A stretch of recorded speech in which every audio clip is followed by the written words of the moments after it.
at Gov Fuller Field alongside absolutely nobody. I'm by myself tonight. It'll be Luke Brenneman with you for all 9 on the Mariners radio network. The Ners have won 3 in a row. They're playing some of the best baseball on the Cape, and now they get a date on the road with the West's top team, the Commodores. Falmouth comes in at 3-1 on the summer. They've been led by just versatility all over the place. A .252 team batting average, top 3 in the Cape. Their 3 home runs, top 3 in the Cape. And their pitching staff with an ERA of 4.11, identical to the Mariners.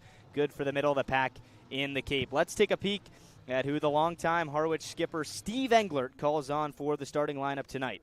Batting first and playing second base for the first time all season, Julio Solier. Batting second, it'll be Colin Larson in right. Batting third and playing short, swapping with Solier, is the everyday second baseman Ty Smolinski at short tonight. 4, 5, and 6. Charlie Bussey in left. Trent Grinlinger making his Mariner debut, an all-SEC freshman teamer. Just got to Harwich today. He got on the bus. And the Tennessee catcher is the DH for the Mariners, hitting 5th tonight. Batting 6th, the third baseman out of Wright State, J.P. Peltier. 7, 8, and 9, Quentin Coates at first, Conor Capisi behind the plate, and Micah Kirikoff in center field. They'll have a tough task against the right-hander who stands 6'2", 200 pounds, sophomore out of Creighton, Wilson Moggers. Moggers had a solid 2026. Not as much volume as he had in 2025 when he was on the Big East all-freshman team. But he started 8 times, pitched 37 innings, a 4.14 ERA, struck out just 29, walked 18, but a very solid 2.26 batting average against. His best start came back in April. That was late April against Butler. Creighton won that game 12-2. He pitched 6 innings of 4-hit, 2-run baseball, struck out 5. So you stare down the Mariners lineup tonight, and the only real changes outside of the debut of Grinlinger is that Solier, who's played short in the first 4 games, is now playing second, and Ty Smolinski, who's played second base in the first 4 games, is now playing short. So we knew that infield connection is very defensively sound. They have the double play connection, and we'll see how they are in swapped roles tonight. A new start after an off day on Tuesday for Quentin Coates, the first baseman out of Cincinnati, still looking to kick it into gear. He's 1 for 10 on the summer, and the Kentucky transfer J.P. Peltier gets another start at third base. He hit a 3-run home run the last time the Mariners played on Tuesday night. That was a big-time 11-8 win over Katuitt. The Mariners hit 2 home runs in that game. Peltier hit 1. Smolinski hit his second of the summer. And we're just about set to play ball in Falmouth. Solier, the right-handed hitter, digs in, says what's up to the catcher, J.J. Knitt. And Moggers looks in from the stretch on the rubber. Moggers now from the belt. Right-on-right matchup. Kicks and fires. First pitch, fastball at the knees, strike 1. And 6:02 first pitch. It's a breezy one tonight in Falmouth. I've had 15 to 17 mile-an-hour winds all day. It's actually quite calm right now. I'm sure our crowd mic will start to pick things up as we go. Moggers comes home with the 0-1. Solier stays away from one in the dirt and away. That evens the count at a ball and a strike. Julio is having a nice summer. 4 for 16, has knocked in 4, has a pair of doubles, has scored 4 runs, and just like everybody on this entire Mariners team, he's been stealing bases. 3 stolen bags. Here's the 1-1. Solier, no doubt, takes a fastball in the left-side batter's box, and he gets ahead 2 balls and a strike. Official temperature right now is 70 degrees, so it's quite nice. Most people wearing pants and a short-sleeve shirt, but hoodies are definitely packed when the sun comes down. All the way on the coast of Falmouth. The 2-1 smacked into left field. That's down for a base hit. Solier waited for a good pitch, got one center cut, and roped it into left field. The leadoff man aboard with a single for the M's. That'll bring up the right fielder out of BC, Colin Larson. Larson has probably been one of the better stories on this entire Mariners team. Sure, the biggest story is that they've won 3 in a row, but at the same time, Larson, just a kid from East Hampton, Massachusetts, 3 hours away from the Cape and Harwich, goes to BC, only hit .225 at BC, 21 runs batted in. He's 4 for 11 to start. First pitch swinging, ground ball right side. On it is Maley. The only play is to first, and he makes it. That's the first out of the inning but Solier scurries up 90 feet, and the Mariners have a one-out runner in scoring position chance for the shortstop Ty Smolinski. Let's take a peek at the Commodore defense. In left, it'll be Pearson Reebok. In center, Gavin Greger. In right, Ben Slanker. At the hot corner, Nick Ventiker. At short, Ty Konis. At second, Austin Maley, who just made the play. And manning the first base bag, Riley Jackson. Mager looks in on the left-handed hitter. Smolinski comes home. Ty stays away from a strike right down the middle. Motions to the Mariner bench, a little something that he saw with the pitch. And he's behind 0-1. Smolinski 4 for 16 to start his summer, but the biggest thing that stands out, a pair of 2-run home runs. His latest was a no-doubt blast off the White House Field scoreboard on Tuesday night. Here's the 0-1. Up and away. 1 ball and a strike to the Harwich shortstop out of Kansas State. So the Mariners still lead the Cape in stolen bases with 21. Solier, the only time he's been thrown out trying to steal a base was when he was picked off of second trying to steal third in just the second game of the summer. Magers looks in, fires home, the 1-1, right up the middle, a base hit. Solier got a late jump, and the stop sign's on at third base. It's gathered by Greger and cut off. So Smolinski gets a knock, and the Ners are buzzing early. First and third with just 1 out for the cleanup man, Charlie Bussey. Solier went straight pull side with his single to left, the right-handed hitter. That time Smolinski got one up and in, the lefty. Mager's a right-handed starter, and Smolinski just fought it up the middle. There was some serious exit velocity on a ball that you could tell he caught in on the handle of the bat. But nonetheless, here you go, Charlie Bussey, potentially the greatest Division II college baseball player of all time, batting cleanup in the Cape Cod Baseball League. He's 5 for 10 to start the summer. First pitch in the dirt low. Bussey gets ahead. Bussey was a perfect 3 for 3, reached base all 4 times he was up on Tuesday's win against Cotuit. Mariners knocked off. Cotuit was just one of 2 teams on Tuesday night, still undefeated in the Cape League. Check over there at first on Smolinski. He's back with the dive. And Bussey actually started this season just 1 for his first 6. And since then, he now has 4 consecutive hits. He's knocked in 3. Has a chance with first and third. The 1-0 pitch. Bussey takes a strike, 1-1. He has his highest OPS on the Cape. That's on base plus slugging, right around 1,200. He has 1 extra base hit. It was a chop double down the line. We haven't really seen him hit for power. He hit 20-plus homers at Francis Marion at school. Magers comes home, 1-1, in the dirt. Blocked by J.J. Knit behind the plate. That's a nice play. You have the speed and especially aggressiveness of Julio Solier creeping down the third base line.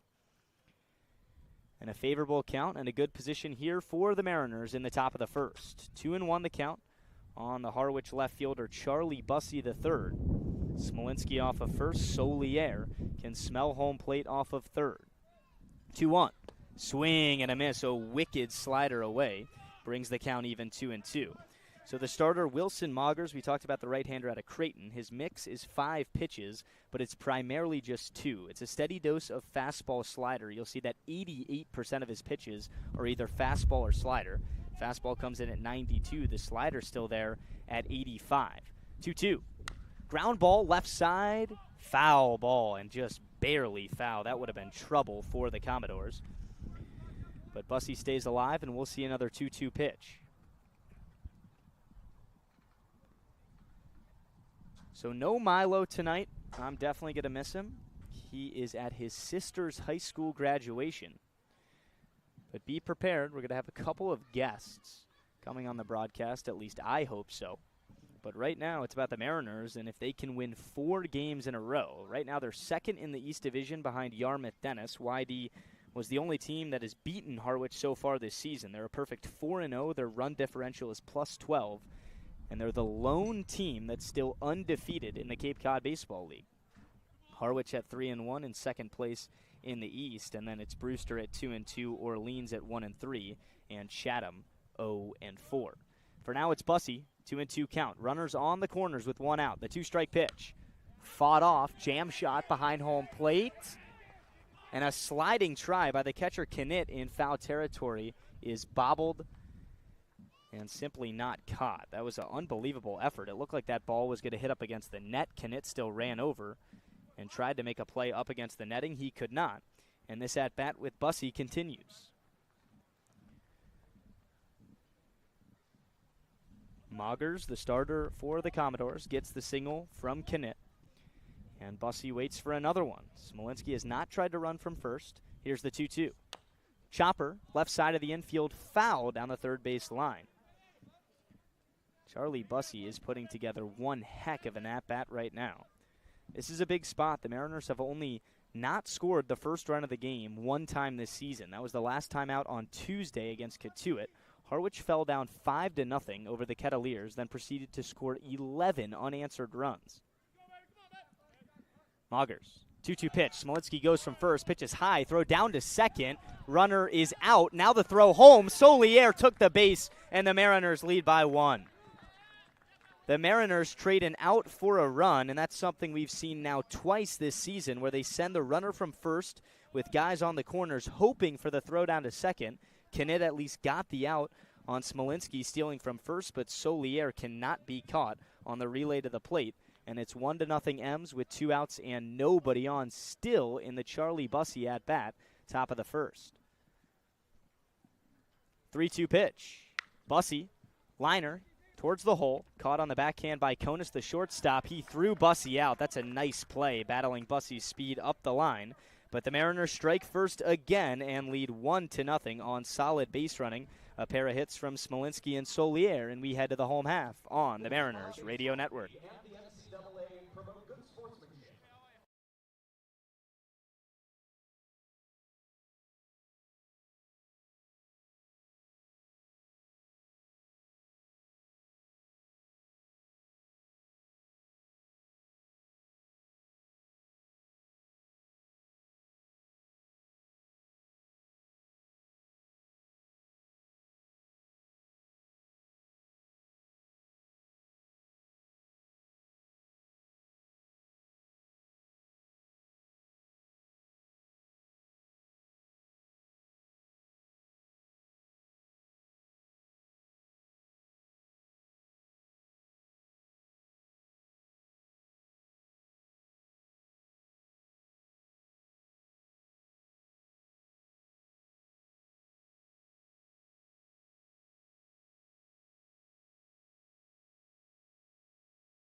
We're back here in Falmouth. Harwich strikes first on a pair of singles from Solier and Smolinski, and now look to protect a 1-0 lead in the bottom of the first. It'll be the left-handed starter at a Hendersonville, Tennessee, Chet Lax. How about that name? His first time starting a game for the Mariners. Just wrapped up his junior year at Wright State. Since hit the portal, and now he's headed to NC State. Leadoff man is Ty Konis for the Commodores. First pitch called a strike. Here comes the 0-1. Up and away, ball and a strike to Konis. Konis was a core piece just as a freshman at the University of Maryland in the Big Ten. He, like so many others, has hit the portal and just days ago transferred to Texas Tech. The 1-1 called a strike on the outside corner. And Chet Lax quickly gets ahead of Konis, 1 ball and 2 strikes. Lax likes to work quick, you can already tell. And he's coming home with the 1-2. Check swing, appeal to first. Got him. Konis went around, and that's one way to kick off your Cape League career. Chet Lax, a 4-pitch strikeout. Konis goes down, and Gavin Greger, the center fielder, is coming up. Now batting for the Commodores, the center fielder from Bryant, number 7, Gavin Greger. Greger played at Bryant out here on the East Coast for 3 seasons, and now he's going to Rutgers. Feels like you have to say 2 or 3 schools for every one of these guys. Greger spits on a first-pitch slider away. 1-0. The mix tonight for Chet Lax is fastball, changeup, slider. The fastball tops out at 87, the changeup at 77, and the slider the same.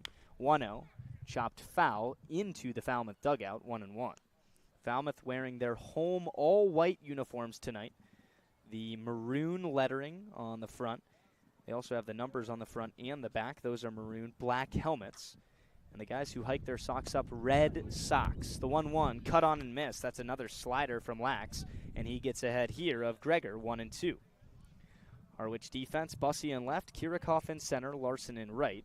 J.P. Peltier at the hot corner, Smolinski at short, Solier at second, and Quentin Coates at first. The 1-2, up high, 2-2. The battery connection tonight with the starter Chet Lax. The lefty's coming home to the catcher out of Creighton, Connor Capisi. 2-2. Ground ball up the middle. Smolinski over from short, cuts off Solier and makes the routine play. 2 up, 2 down. Bottom 1. It's fun to see the Mariners manager Steve Engler let Ty Smolinski play a little bit of shortstop tonight because Solier is so smooth over there. But remember, that infield duo, they're both just as talented as one another defensively. They're going head-to-head for the best player on the Mariners, it feels like, every time out.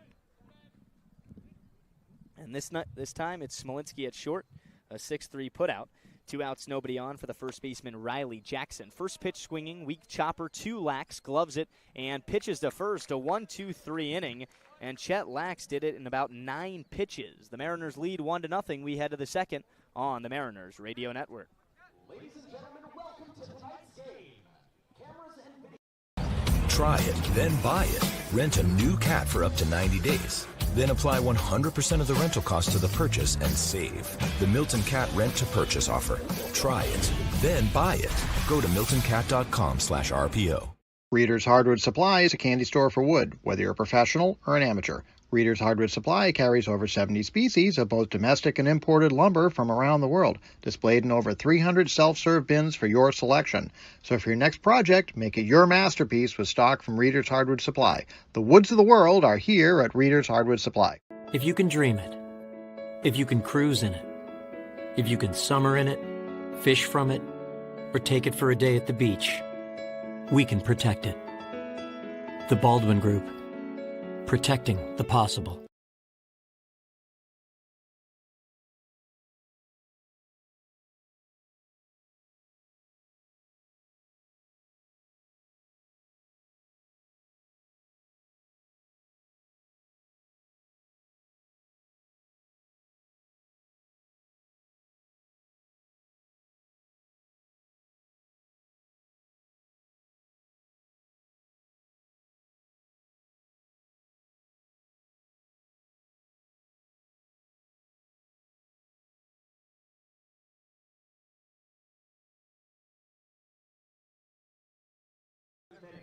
It's the start of the second inning, and Milton Cat brings you the start of the second. Proud to power the Cape all summer long. Milton Cat, the Cape's #1 sponsor. All right, the Mariners struck first in the top of the first. Solier scored when Smolinski tried to double steal. It worked out well. And here we go, 5, 6, and 7 due up for the Ners with a 1-run advantage. And for the first time all summer, leading off this inning, it will be the catcher out of Tennessee, Trent Grinlinger. Grinlinger had a marvelous freshman season in Knoxville. Hit .345 for average, 8 home runs, 29 runs batted in, and an OPS at .986. You typically want to see that around 1,000 if you're a very elite player. And the first pitch to Grinlinger, cut on and fouled down the first base line. Grinlinger calls home in Huntington Beach, California. He stands at 6'3", 211. He's the DH tonight for the M's. That's something that you'll see a lot. When a guy gets in town, he's going to play in his first start. The Mariners skipper Steve Englert will put him at the designated hitter, and then maybe his next start he'll go and play defense. Here's the 0-1. Grindlinger takes a fastball inside, 1-1. Maugers back out there, gave up 2 hits in the first, 1 run. He has a 5-pitch mix, fastball, slider, cut fastball, changeup, curveball. And it's mainly just fastball, slider, like I mentioned in the first. A 1-1 count to Grindlinger. Maugers kicks and fires. Grindlinger a little bit late on a fastball foul behind the press box, and he's behind 1-2. Peltier on deck, Coates after him, Capisi if we get there in the second. You can tell tonight is just going to be consistently windy. There's dirt flying all around the field. It got in some of our interns' eyes earlier. 2-strike pitch in the dirt. That's a nice take right there. So for more on Grindlinger, he DH'd a lot for Tennessee. He led or tied the team for batting average multiple times. 1 week, he had a .533 batting average. He was named the Perfect Game National Freshman of the Week. That was the last weekend of April. And now time is called at home plate. Grindlinger, he lost his elbow guard. Tennessee ended their season winless in the NCAA tournament's Chapel Hill Regional. Number 2 seed Volunteers, they were 38-22, eliminated after dropping a 14-inning opener to East Carolina. 2-2. Grindlinger laces one towards short. On it is Konis. Stops, fires, and throws out the Mariners DH for the first out. That ball was hit hard. A good sign to see in Grindlinger's first at-bat with the wooden bats on Cape Cod. And 1 up, 1 down will bring up J.P. Peltier. Peltier came into Tuesday night's game just 1 for 10 on the Cape. Then picked up a pair of hits, one being the loudest of the season for the Mariners, a 3-run home run. Peltier also had an RBI single in the game. Maugers looks in, kicks and deals. Peltier shows bunt, pulls it away. Pitch was in the dirt, 1-0. That was the slider from the right-hander Maugers. The wind is very much pushing everything out to left center field. Good sign for right-handed hitters. 1-0. Clips the inside corner, called strike 1.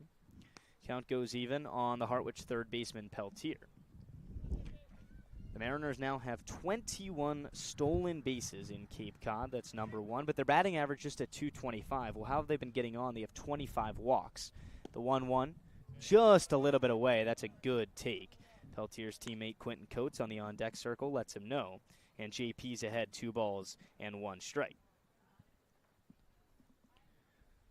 Both the starters tonight, a good sign for everybody. They're moving quick. Maugers, set from the first base side, comes home. The 2-1, ground ball foul, third base side. 2-2. This is the first time that the Mariners have been at Gov Fuller Field so far this season. Falmouth also has a new manager. Remember, last year was Jared Saltalamacchia. If that name rings a bell, that is a Boston Red Sox, you could say legend, considering what the Red Sox accomplished in his time in Boston. Sox now a whopping 13 games under 500 in the 2026 season. Here's the 2-2. Taken on the outside corner, called strike 3. Peltier goes down. The first strikeout of the night for Maugers, and there's quickly 2 outs with nobody on for the first baseman Quentin Coates. That was a nasty, nasty slider in a right-on-right matchup. Peltier had a nice take earlier in the at-bat, but now with 2 strikes, you can't take that one, and it was right there, a called strike 3. Coates, he was off on Tuesday night, back playing first base tonight for the M's, 1 for 10 to start the summer. First pitch, Coates crushes it, right center field, a base hit. A good sign. Quentin Coates goes after the first pitch and gets the M's a runner on with 2 outs here in the second. Something that Milo had picked up about Quentin Coates and his struggles early on, especially with 6 strikeouts, was it felt like he was a little bit late on the fastball. That time he got one center cut, didn't waste any time, was ready to hit, and just shoved it out to right center field the opposite way for a 2-out base hit. That's the Mariners' 3rd hit. It's the top of the second, and it brings up the catcher Connor Capisi out of Creighton. Capisi and Ernie Echeverria doing a day on and a day off behind the plate. The catching duties for the Mariners. It's Capisi's turn. First pitch fouled away, and Maugers gets ahead 0-1. Maugers' fastball comes in at 92, the slider at 85. The cut fastball is pretty much just the slider. It comes in at 86, and the changeup at 83 if he throws it, and he rarely only throws the curveball about 2 times in every 50 pitches, but that's at 79. Here's the 0-1. In the dirt away, a nice block by the catcher Knitt. That pitch was all the way almost past the left-handed batter's box in a right-on-right matchup. Knitt slid over there, stuck his right leg out. Everything else followed the momentum, and the account is 1-1 with Quentin Coates staying put off of first base. Maugers looks in, comes home, 1-1, smack down the left field line. Is it fair? No. Foul ball. That would have been trouble for the Commodores. Capisi got a lot of that one. It was a hanging slider, and he was just a hair too early. I think with Quentin Coates' first baseman speed over there, he's probably not going to score on a ball down the line. Coates at school stole 10 bags, but he's 6'3", 225, the big fella out of Kansas City. 1-2 the count to Capisi. Here's the pitch. That's in the dirt. Knitt blocks it again, and the count goes to 2 balls and 2 strikes here in the top of the second. It's the Mariners and the Commodores. Falmouth 3-1 on the summer. Harwich the same record. Falmouth the top team in the West Division. The Mariners in second place behind the perfect and undefeated YD Red Sox. The way Cape works is we'll come here twice this summer. They'll come to our place twice, and with 10 teams, stacks up to be 40 games. 2-2 popped up, shallow right center field. The right fielder Slanker comes in, calls off the second baseman Maley, and makes the grab. The Mariners strand a 2-out base runner with a Coates single and keep a 1-0 lead. We head to the bottom of the second on the Mariners Radio Network.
The Mariners coming off 3 consecutive wins. They're looking for 4 and have a 1-0 lead. We've played an inning and a half on the road in Falmouth, and it's time for the Commodores to hit in the bottom of the second. It's 4, 5, and 6 after a perfect 1-2-3 inning from the Mariner left-hander starter Chet Lax. It'll be Ben Slanker, then J.J. Knitt, then Pearson Reebok. First pitch fastball in there, called strike 1. Chet Lax has gotten ahead of all 3 hitters so far in this one. Here's the 0-1 pitch. Popped up, drifting towards us behind home plate. It's foul and landed about 4 feet from our producer Sawyer Goldwyn. Sawyer, you could have caught that. He said I could have, but he doesn't really look convinced that he would have. And then he said he was on his phone, so he kind of just snitched on himself. The 0-2, chopper, first base side, just foul. Coates had it. He turned to make the play, but it was foul. So we'll have another 0-2 in the Slanker at bat. Slanker 3 for 14, has a home run on the summer, 2 runs batted in. Right fielder out of Louisville. Chet Lax throws a strike 69% of the time. His fastball whiff rate is at 11%. The highest whiff rate he has is his changeup at 44%. He goes to the fastball there in the 0-2 count, and it's just a little bit high, but if I sound puzzled, it's because I am. And Steve Englert barks out orders from the dugout, knowing that that pitch was in there. The 1-2, cut on, fouled, late on the fastball down the left field line. Slanker, the left-handed hitter, will see another. Lax, his hometown, Hendersonville, Tennessee. That's just 20 minutes from Nashville. Here's the 1-2. That one a little bit high. Somehow, some way, not finding the top of the strike zone. So now it's 2-2. Lax has one strikeout so far tonight. He struck off the leadoff man of this game, Ty Konis, in the first. 2-2. Cut on, crushed down the right field line. That one's going to be foul, but it still has not landed. That had home run distance written all over it down the right field side. Some youngster is on the full-on sprint to go get that one in the bleachers. And the count remains 2-2 to the Commodore right fielder. 2-2. Swing and a miss. Nasty, nasty, the slider. Lax's second K of the night. And for back-to-back innings, Lax puts down the leadoff man on strikes. Now batting for the Commodores, the catcher from Baylor, number 4. It took the Mariners a while to fully activate Chet Lax onto the roster. There is a lot of strategy that goes into that on the Cape. There's temporary contracts, there's permanent contracts, and then there's the politics that goes along with all of that, where guys will sign a permanent contract and then they'll head out for whatever reason early from the Cape, and coaches lose their mind because they expected to have them, and then the temp guys have to fill in for the entire summer. First pitch to the catcher, Knit, called a strike at the knees, and Lax gets ahead again. Really like the stuff of Chet Lax. He just looks confident out there. He doesn't blow you away. 6 foot 170, 0-1 in the dirt. Evens the count at a ball and a strike. The Mariners come in, and they have their hands full with this Falmouth lineup. A .739 on base plus slugging percentage. That's number 2 in Cape Cod. Here's the 1-1 away. Lax lost grip of that slider at 75 on the gun, and now he's behind Knit 1-2. Or pardon me, 2-1. 2-1. Cut on, ground ball towards second. Solier has it, picks it up, and a shorter throw to first from his normal position short in time for the second out. So now 2 down with nobody on. It's going to bring up the left fielder Pearson Reebok. Reebok out of Baylor. Left fielder from Baylor, number 5, Pearson Reebok. Reebok, a rising junior at Baylor. His hometown is Rockwall, Texas. Went to Rockwall High School. Texas through and through, wearing the Baylor helmet. Left-on-left matchup. First pitch called, strike 1. That was a hanging changeup just right there at the top of the zone. Reebok was not ready for it. This is a guy you don't want to let get on base. Reebok 5 for 5 in stolen base attempts this summer. The 0-1, swing and a miss. That time Lax throws the slider in the dirt. And this is an abusive start to this at-bat, 0-2.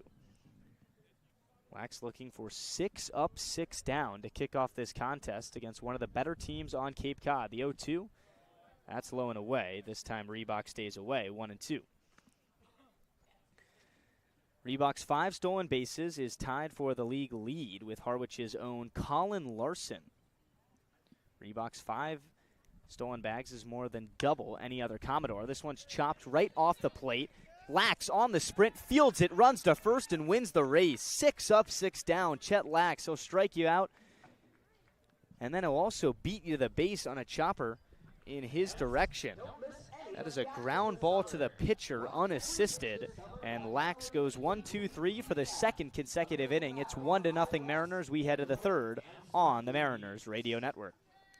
If you're a Massachusetts resident and don't have a bachelor's, you could be attending 4Cs for free, all while preparing for careers that actually move you forward. Aviation maintenance, nursing, dental, funeral service, we've got it all. capecod.edu/free. Heading to Nantucket this summer? Skip the traffic and take to the skies with Cape Air. With convenient flights from Norwood to Nantucket, you can start your vacation sooner without the hassle of traffic. That way you spend more time relaxing and less time getting there. Experience the Cape Air difference and book your next flight today at capeair.com. Let Cape Air be your wings in the Northeast. Cape Cod 5 is proud to be the official banking partner of the Cape Cod Baseball League. Cape Cod 5 offers a broad range of financial products and services tailored for every stage in your financing journey. Reach out to us. We're here to help. Life can be full of surprises, but Eastern Propane and Oil is always just a call away.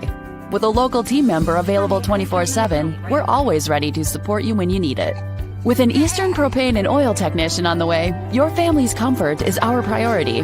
Our local team, over 500 strong, ensures your home is comfortable and warm. Eastern Propane and Oil, a local team with 24/7 service and delivery, ensuring comfort when you need it most. A good crowd here at Gov Fuller Field. The Mariners lead 1-0, top of the third. And it'll be 9, 1, and 2 due up in the Harwich order. The starter, Wilson Moggers for Falmouth, back out there, the big right-hander out of Creighton. Moggers was the Big East Freshman of the Year. His 2025 season was elite, and then he only pitched 37 innings this year. First pitch to Kirikoff, check swing, called a strike, 0-1. He broke out his freshman season, established himself as elite, but then also he missed nearly 2 months from February to April this year at school, came back, pitched in 8 games the rest of the season, did a solid job, but he still, you could tell, was rehabbing. The 0-1, Kirikoff fouls it straight back, 0-2. He's one of 2 Minnesota guys on this Falmouth roster. I would have to say, after 8 starts since coming back from injury, you think the first 3 or 4 are kind of rehab-esque, and then you really get in the groove. So now that Moggers is on the Cape, maybe a big summer out of him, a lot of volume, has a lot of innings still left in his arm. The 0-2, swing and a miss, a nasty breaking ball. And that's good morning, good afternoon, and good night on 3 pitches to the Harwich center fielder, Kirikoff.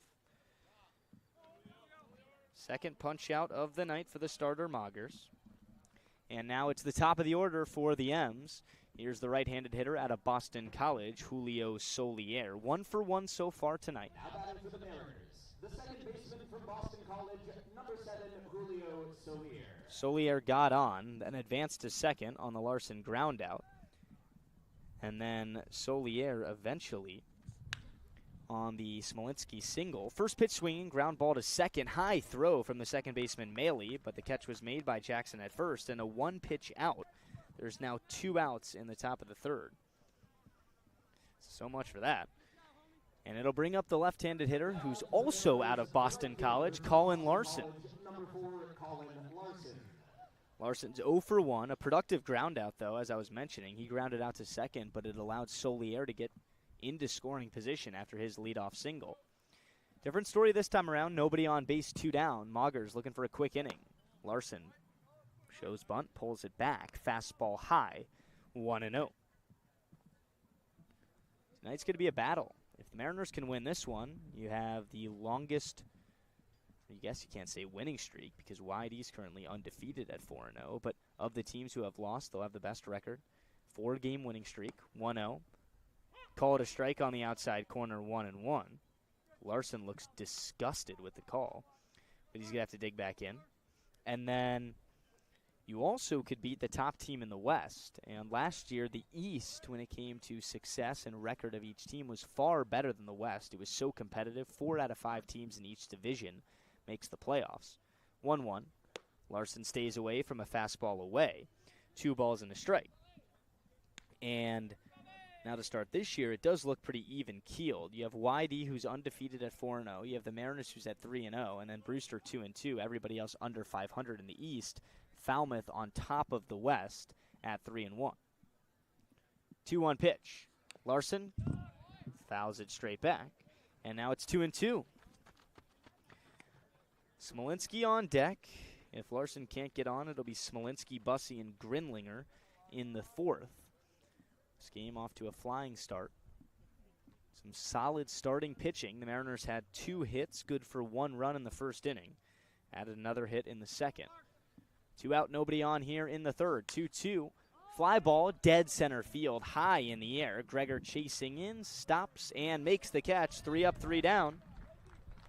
And Moggers, back-to-back scoreless innings, keeps the Mariners at 1. We go to the bottom of the third, 1-0 Harwich on the Mariners Radio Network.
The Mariners are on the road again and have a lead through 2.5 at Gov Fuller Field in Falmouth. 1-0 M's, home half of the third.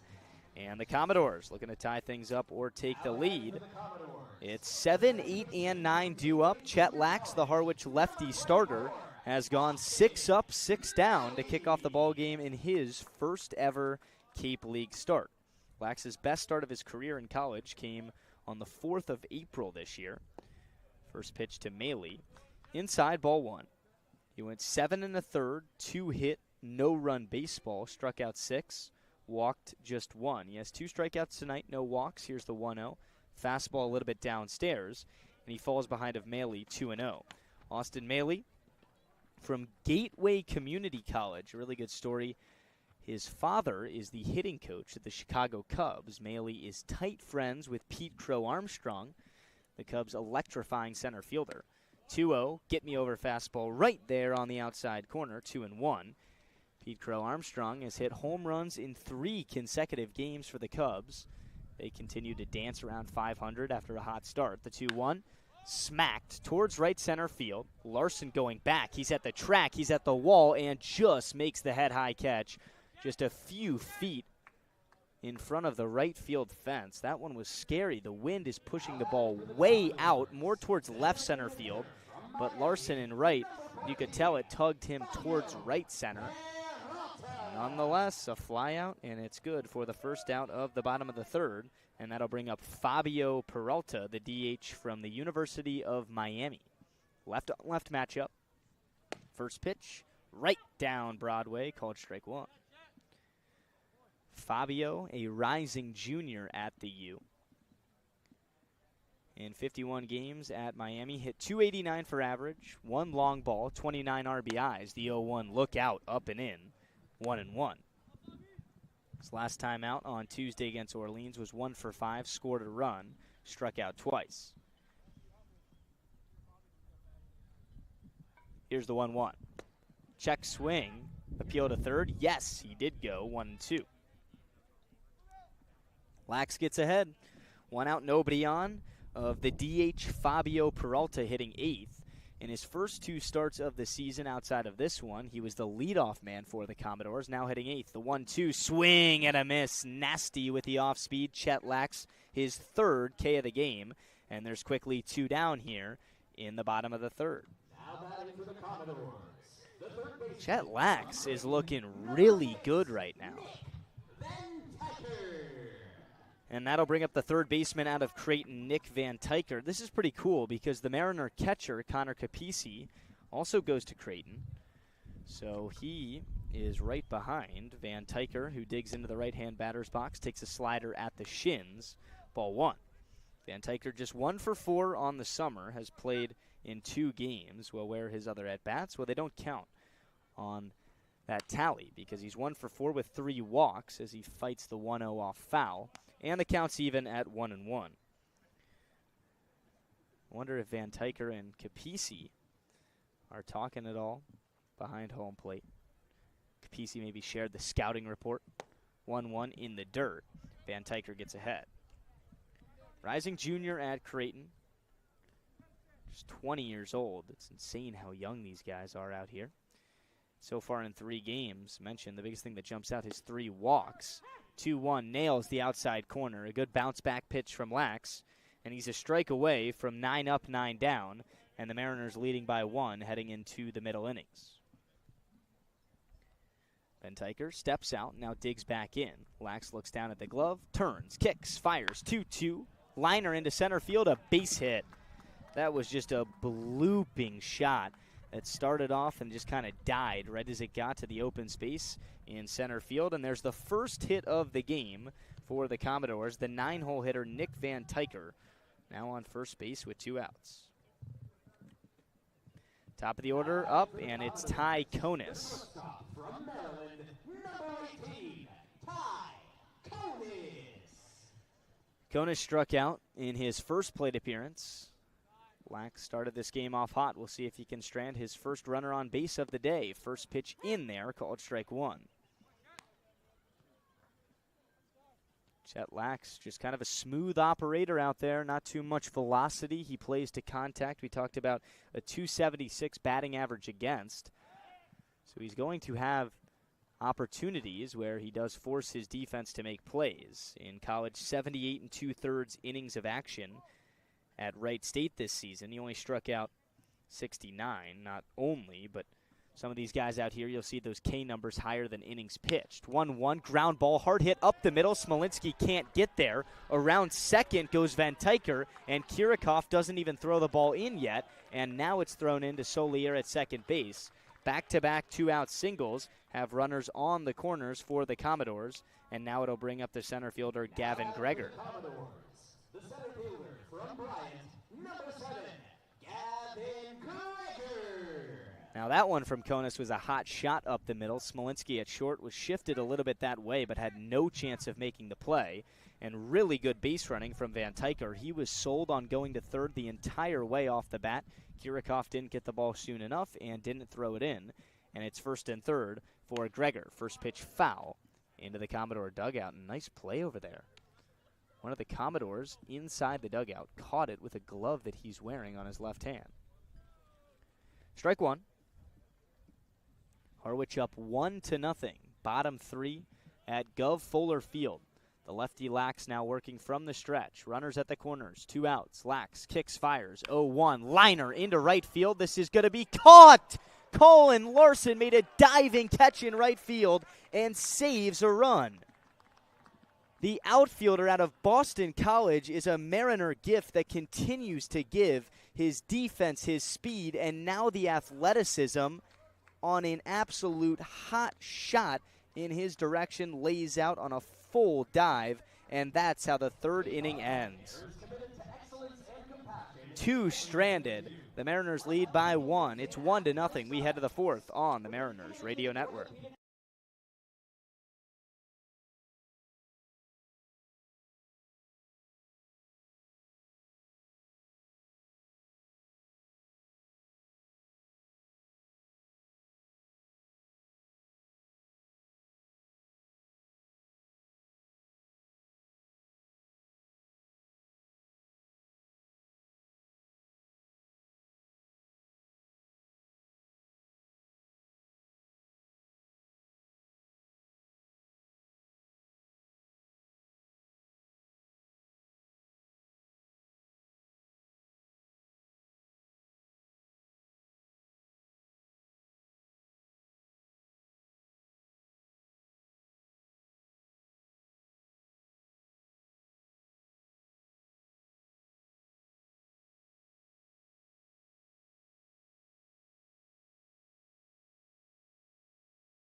Back here in Falmouth after a diving play in right field from the Harwich right fielder Cullen Larson with 2 runners on base and 1 at third. The Mariners keep a 1-0 lead, and the top of the 4th brought to you by Eastern Propane and Oil. Proud to recognize our hometown heroes throughout the Cape. If you are active duty military, a veteran, police, fire, or EMT personnel, you are eligible for a discount. That's Eastern Propane and Oil. 3, 4, and 5 due up for the M's here. Top of the 4th, 1-0 lead. Here's Smolinski, first pitch from Moggers in the dirt, 1-0. And for the first time tonight, we bring on a guest. It is our beat writer, Michael Laba. Michael is a student at Georgia Southern, and you've been with us the entire way as a part of our media crew, maybe a little smarter than us as your expertise is on the writer side. So, Michael, as Smolinski takes a strike down the middle, talk to us about what you've been working on, kind of your day-to-day life working for the M's. So, yeah, I've been just trying to meet all the guys to start the season whenever, like, they have breaks during batting practice. Get a couple sentences out of them just to learn more about them because, I mean, this league, they got guys from everywhere around the country. So they all have certain special stories, and I want to write about it and show all the fans about it. You can keep up with all of Michael's game recaps, feature stories on the Mariners website. Smolinski takes the 1-1 outside, and here's the 2-1 pitch. Smolinski, wave and a miss, was sitting fastball. Got a breaking ball, kind of looks silly, and now steps out, shakes his head a couple of times, and it's 2-2. So, Michael, you just posted a story, was it this morning, on Brady Miller? Yeah, it was this morning on Brady Miller. He's actually a Harwich native. 2-2 to Smolinski in the dirt. So, yeah, he's a Harwich native. Dad grew up coaching him about 300 yards down the road. And, yeah, it's kind of like a full circle moment for Brady Miller. Very much so. In his first appearance out of the bullpen on opening day, he struck out the side against YD. 3-2 count to Smolinski. Payoff pitch. It hits him right on the back, in between the letters. Smolinski, some serious frustration, taking off the pads as he slowly walks down to first base. Leadoff man aboard. He looks to be okay. That was a fastball that he just took center cut on his back. So, Michael, where are you from? What do you do? Do you want to be a writer? You always been a baseball guy? So, yeah, I'm from Atlanta. Always had baseball in my life. And I've always kind of fell in love with, like, the storytelling part of it. Like, I love the 30 for 30 documentaries. I grew up watching every single one I could get my hands on. And it just makes work fun, being able to enjoy the sport that I grew up to play and write my own stories and learn about them. Stories have been good. Make sure you check them out. There'll be one tonight after this one. First pitch to Charlie Bussey. Right there, called a strike. Leadoff man aboard. Smolinski off of first after getting plunked. Bussey up now. Grinlinger on deck. So, Michael, the Mariners have won 3 in a row since an opening day loss against the best team on the Cape YD. Check on the runner at first, back in time. How do you assess this, I'm not going to say improvement after opening day, but the serious streak? They're looking like one of the better teams out here. Yeah, I mean, one thing I've seen is they don't leave base runners on base. They take advantage of guys in scoring positions. I mean, Coach is always sending a guy, it feels like, and the bats kind of just woke up after that first game. 0-1, Bussey, hot shot to third. It trickles away from Van Tyker into left field, a base hit. This could be ruled an error, so pardon me. Van Tyker kind of laid his glove out there, but this ball was smashed right at him. He had to move a little bit to the glove side towards second base. Nonetheless, the Mariners have first and second with nobody out. And, Michael, exactly what you were talking about. Harwich is continuing to find ways to get guys on base. And you mentioned they've been bringing him in. This is a new Mariner, Trent Grinlinger. 0 for 1 in his first at-bat of his debut tonight here on the road at Falmouth, DHing an all-SEC member of the freshman team out of Tennessee. First pitch, Grinlinger. Into foul territory, high pop-up. Everyone's on the chase, but nobody's going to get there. It skips into the Falmouth bullpen. Both the first baseman Jackson and right fielder Slanker made a run, and now it's 0-1. So these are the situations in baseball, and Michael, I'll just ask you, as a fan of the game, I know certain situations, the postseason, maybe you're going to have different philosophies, but first and second with nobody out, are you bunting the guys over? I mean, this guy, Trent, new guy, I mean, all I've seen about him him hit. is, his power. I would hate to waste such a great player. 8 homers. Here's the 0-1. That's way outside. A nice catch from the lunging catcher, Knit. The power Michael's talking about, 29 runs batted in, 8 homers, an on-base plus slugging percentage of .986. And Grindlinger, he goes up to hit. He only walked a baker's dozen in that tally. Struck out 28 times in Knoxville. First and second, nobody out. 1-1 count to the Harwich DH. Here's the pitch. Cut on and foul tip straight into the catcher Knit's mitt. And now Grindlinger behind 1-2. So now you're in the situation, Michael, where you maybe wanted to bunt here. I could see that, yes. Still faith in the new Mariner. Just 1 ball and 2 strikes. Grindlinger hit a hard ground ball to short in his first at-bat. Trying to stay out of the double play ball here. 2-strike pitch. In the dirt, a good take. Evens the count at 2-2. So still guys getting into town. You mentioned, Michael, trying to get to know guys when they get here. How has that been different from a guy who's kind of been around the college athletics landscape? Because you and I both know it's so much easier to do it out here just because they're one of us. I mean, we're all just kind of on an island of Cape Cod.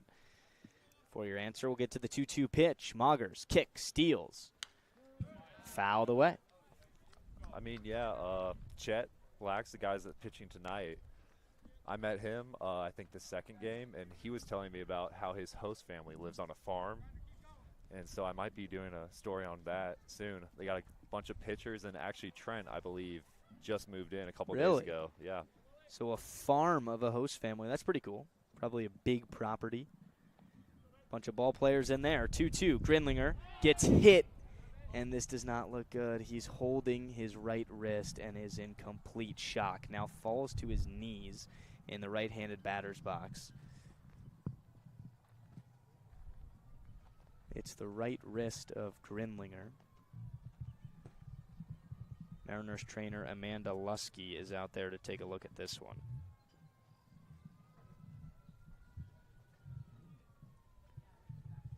Leadoff walk in this inning from Smolinski. It was the first walk of the game. That walk is our free pass of the game presented by Cape Cod Community College. Go to Cape Cod Community College for free. Every program, no tuition or fees for those that qualify. capecod.edu/free for more. Grindlinger now talking to the trainer and Steve Engler, the Mariners manager. Never want to see this in summer baseball. I never want to see it ever. And a guy making his M's debut tonight. All SEC freshman team member, coming off just an unbelievable school season in Knoxville. Still out there in the right-handed batter's box. He's taken off his equipment, which might mean he's going to go to first base. I mean, catchers are always tough guys, but when you see a catcher kind of make the face that Trent did when he got hit by that pitch, you're really worried. And he's going to go over there, give a right-handed fist pump to the first base coach, and the Mariners have the bases loaded with nobody out, up 1-0 here in the top of the 4th. It'll be the right-handed hitting third baseman, J.P. Peltier. The last time J.P. had 2+ guys on, he went yard. And now they're loaded with nobody out. Moggers, the right-hander, looks in. And comes home. First pitch. Swing and a bouncing ball. Diving play at third. Van Tyker throws to second. Here's the throw to first. No, it's deked out by the second baseman, Maley. An RBI fielder's choice. That gets a run in, but that saved 2 runs. Van Tyker's dive on an all-out lunge from the third base bag into the infield grass. Caught up and threw the runner out at second base. An RBI, though, and the Mariners double up their lead. It's now 2-0, runners on the corners with just 1 out. That is a 5-4 fielder's choice. Smolinski scores. Grindlinger out at second. Bussey now at third. And Peltier off of first. Peltier runs. Quentin Coates takes the first pitch. And there's no throw down to second base. Another stolen bag for the team that leads the Cape in that category. And now it's second and third with just 1 out for Coates. Michael, we talk about it a lot on the broadcast. It feels like Coates, he's 1 for 1 so far tonight, just waiting for this guy to get going. Yeah, I mean, during that YD game, he made a great play on the ball, hitting that double during that late inning rally. And it just seems like every time he swings the bat, when it makes contact, it's going to go far. I mean, that's not a bad assessment considering he was top 10 in the country with 28 home runs at the University of Cincinnati. A chance where a base hit could knock in 2. Coates doesn't have an RBI on the Cape yet. Peltier at second, Charlie Bussey at third. Coates ahead 2-0. Moggers kicks and fires. Coates stays away. That pitch was low and outside. It's now 3-0. Capisi on deck. So what is your time like talking to Steve Engler? Steve's a great guy. It's always a new thing each game. Win or lose, he really shows his personality to me, which is fun. I'm enjoying to get to know him. And yeah. 3-0 pitch. Coates lets a slider clip the bottom portion of the zone. And now the count is 3-1. A big chance here for the Mariners. A base hit could double their lead. 2 on, 1 out. 1 already in the top of the 4th. 3 balls and 1 strike to the first baseman out of Cincinnati, Quentin Coates. Moggers kicks and deals the 3-1. Ground ball up the middle. Will it sneak through? No. Konis throws on to first, but another RBI for the M's. A 6-3 putout. Coates gets his first ribby of the summer. It's now 3-0 Harwich. Charlie Bussey scores. Playing good baseball tonight, Michael. Exactly what you talked about when you got on the microphone was they get guys on, and it hasn't really been flashy, but they're getting them in. Yeah. I mean, Coates already reached base once, and now just knocking in a little RBI. I mean, it looks like he's kind of getting going now. Capisi takes a first pitch strike at the knees, 0-1. Capisi 0 for 1, popped up to right field. That was shallow right field his first time up. So Smolinski scored after a leadoff walk. Bussey scored after a hit following Smolinski's walk. And here we go. J.P. Peltier at third, 2 outs. The 0-1 in there, called strike 2. Capisi does not like it. The Mariners are having a tough time tonight with Ryan Damari behind home plate. They really have not enjoyed some of these called strikes. We'll see if Chet Lax gets the same love in the bottom of the 4th. 0-2 for now on the M's catcher, Connor Capisi. Runner just 90 feet away at third base. The 0-2. Hanging breaking ball. Got him. Called strike 3. That was dominant from Moggers, but the Mariners get to him again. A 2-run 4th inning extends the M's lead to 3. We go to the home half on the Mariners Radio Network.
The red-hot Harwich Mariners are off to another nice start tonight. Winners in 3 in a row, now leading the Falmouth Commodores 3-0. Starting the bottom of the 4th, it's 3, 4, and 5 due up for the Commodores. And the starter, Chet Lax, is back out there for the M's. Alongside Michael Laba, the team's beat writer, I'm Luke Brenneman. No Milo Hoffman tonight. He is out tonight, but we'll have him back on Friday. So Chet Lax, he was 6 up, 6 down to start the game. And then he was 8 up, 8 down, but back-to-back 2-out hits in the third had runners on the corners for Gavin Gregor. Gregor smashed a line drive into right field, and Colin Larson ended the inning on a diving play. So the M's and Lax have Falmouth scoreless right now. Riley Jackson, the first baseman, takes a pitch outside, 1-0. Chet Lax moving quick. Here's the 1-0. Swing and a miss. That is so nasty. The off speed just at 75. You can tell that these Falmouth hitters may be a little bit used to catching up with triple-digit velocities out here on the Cape, but Lax can really bring it down. Here's the 1-1. Popped up, foul territory. It looks like it's going to leave play over the Falmouth dugout, but it comes back with the wind, and Quentin Coates makes the catch right in front of the Falmouth dugout, 1 up, 1 down. What have you seen from Lax tonight, Michael? It looks like he's just in cruise control. Yeah, so I kind of see a similar start that Littman had on, was it Sunday? Against Bourne? Yeah. He starts out establishing the fastball, getting his spots, and now the second time around he's kind of messing them with the off speed, and these guys cannot. Here's Slanker, takes a first pitch fastball, called strike one. You're spot on. I mean, that's a fastball at 84 on the radar gun, so he's just not pumping it in there. That's going to blow it right past you. They can see it, but he's locating the 0-1 ground ball foul, and now it's 0-2. I like that you compared it to James Littman because you're right. If you can throw the first pitch strike, it's proving to be so effective. Yeah. Lax from the windup, 0-2 on the Falmouth right fielder out of Louisville, Ben Slanker. Here's the 2-strike pitch. Ground ball towards right field. Solier can't get there. It's into right, a base hit.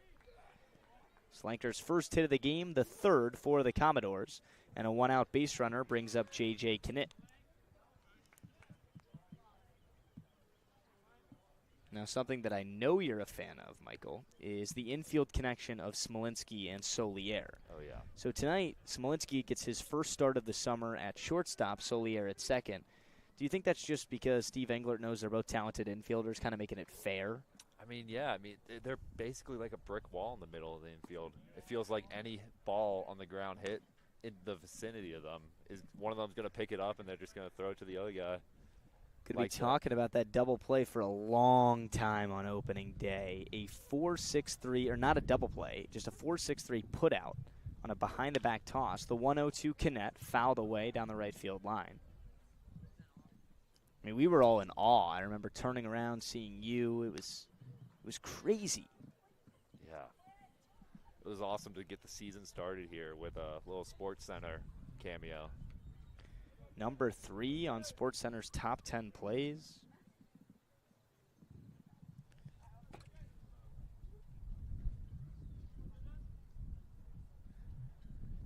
Lax looking in, the 1-1. Before that, a check on the runner over there at first. Slanker is back with a dive.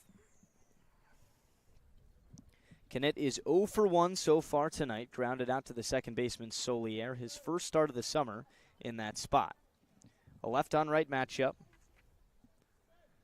Lax comes home with the 1-1. Hanging breaking ball way upstairs. 2 balls and a strike.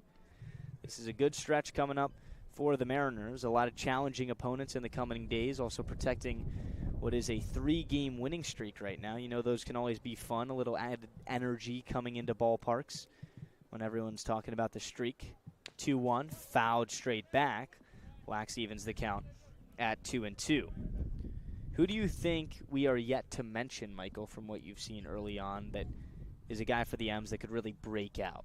I mean, J.P. Peltier, I feel like he's played almost every position, and we're 4 games in. And he's doing it all. I mean, he's causing havoc on the base path. He hit that homer the other day. And I think the game before that, he made a diving play and left. So he's just like an all-around ball player, and it's awesome to watch him play. Peltier playing third today. Here's the 2-2-2 Knet. Sky high, shallow right center field. Solier backs up from second, reaches out, and makes the catch for the second out. That was a ball that Solier had to play. The wind would have brought it too far away from the crashing right fielder Colin Larson, and Solier made it almost behind his head.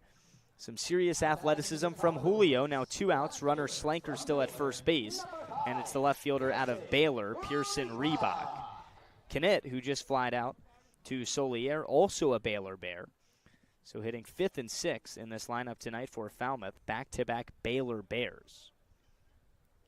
First offering, up high with the heater, 1-0. J.P. Peltier, I like that answer. 3 for 14 on the summer. Has a home run, got on base to start last inning. He's a ball player. Peltier, like so many other Mariners, there's 3 Mariners from Wright State on the team. The 1-0, call it a strike, is transferring to the University of Kentucky. So he's going to the SEC. Wright State has always been a fabulous baseball program, right around Dayton, Ohio. Mariners lead 3-0 in the bottom of the 4th here. 2 outs, 1 on. 1-1 the count. Here's the pitch, swing and a miss. Fastball, looked like Lax reached back a little bit extra on that one. Blew it right by Reebok, and now it's 1-2. Starting pitching has been a huge plus for the Mariners this season. The only rough outing was on Tuesday against Katuitt. Mariners gave up 5 runs in the first 2 innings, a lot of them in large part due to walks. The 1-2 pitch, chopped at the plate, foul. We'll do another 1-2.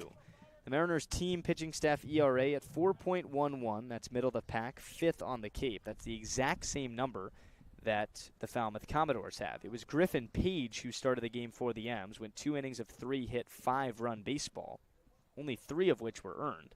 1-2. Oh, that barely missed on the inside corner, 2-2. Lax tried to drip in that off-speed pitch. You've seen it a couple times already tonight. He has 3 strikeouts. It's the bottom of the 4th. 2 balls, 2 strikes, 2 outs. Runner off of first is Slanker. Lax comes home, 2-2. Reebok checked his swing, no appeal. The count goes full. Runner will be on the move with a head start from first. Falmouth's got to get back into this game, a team with the top 2 OPS on the Cape as a team. Currently shut out right now by the lefty starter for the Mariners, Chet Lax. Trying to put together another 0 on the scoreboard. This time it'd be in the 4th. 3-2 pitch. Chopper, left side of the infield. Coming in, Peltier. It's going to be a close play at first. JP made it. Chet Lax, 4 innings of scoreless baseball. Some good defense behind him. And the Mariners lead by 3. We go to the 5th on the Mariners Radio Network.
Harwich leads Falmouth 3-0. We enter the top of the fifth. The Mariners due up. It's been a complete game from the Mariners. They struck first, scored a run in the opening inning, and then added on 2 more their last time up in the top of the fourth. It's now the top of the fifth, and it's 9-1-2 due up for the M's. The first pitching change of the night has just been made by head coach Jack Dahm, first-year manager in Falmouth. He brings in the left-hander out of Louisville, Kaysen Murphy. First pitch, Kirikoff blasts one deep, left center field. This one's way back. It's up against the wall. It's off the wall. In play, Kirikoff rounds second, puts on the brakes, and will settle for a leadoff double. That ball was inches away from a leadoff home run. Welcome to the game, Kaysen Murphy. First pitch, and Kirikoff clobbers it to left center field. And here come the M's again in the fifth.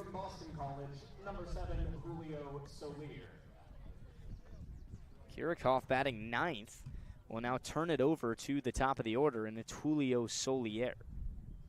For more on Kaysen Murphy, the new arm into the game, 5'10", 195 rising junior out of Park Hills, Missouri. At Louisville, went 1-2 for record, a 5.96 ERA. First pitch to Solier, taken in the dirt, ball one. Struck out 25 in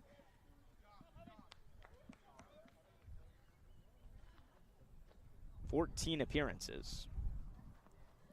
Gave up 6 home runs, and he almost gave up his first home run of the summer to Kirikoff. Now 1-0 to Solier. Here's the pitch. In the dirt, Julio gets ahead 2-0. Larson on deck. This could be another big inning for the Mariners. Maybe bust this game open. 3-0, the M's lead Falmouth. Looking for win number 4 in a row. Julio steps out, calls time, now digs back in, taps the plate a couple times. He's way back in the right-handed batter's box. A left-on-right matchup with Murphy. Here's the pitch. Called a strike. So now 2-1 on the Mariners' second baseman. Kirikoff has speed in scoring position, 2 for 2 in stolen base attempts. Kirikoff also the Mariners' center fielder. He was the MAC Defensive Player of the Year for Kent State in center field. Murphy kicks and fires, 2-1, smacked into right center field. It's down for a base hit. Stop sign is on as Kirikoff couldn't go right at contact. Throw comes all the way into the plate. Solier's off for second. The throw into second. Not in time. Heads up base running. The Mariners do it night in and night out. And now it's second and third with nobody out in the fifth for the right fielder, Colin Larson. Now batting for the Mariners, the right fielder from Boston College. It was as simple as a base hit the other way for Solier, and the right fielder Slanker threw the ball all the way into home plate. Kirikoff was never even trying to come home. And as the looping throw came into the plate, Solier said, why not take 2? And here we go. A double from Kirikoff, now the single, and advancement into scoring position from Solier. And it brings up Larson. 0 for 2 so far tonight. First offering. Called a strike on the outside corner. Top of the fifth. That means it is Mariner trivia time. We'll do it after this Larson at bat, so keep an ear out and start remembering everything you can about Harwich history in the Cape Cod Baseball League. 0-1, Larson swings and misses. Pitch was way in the dirt.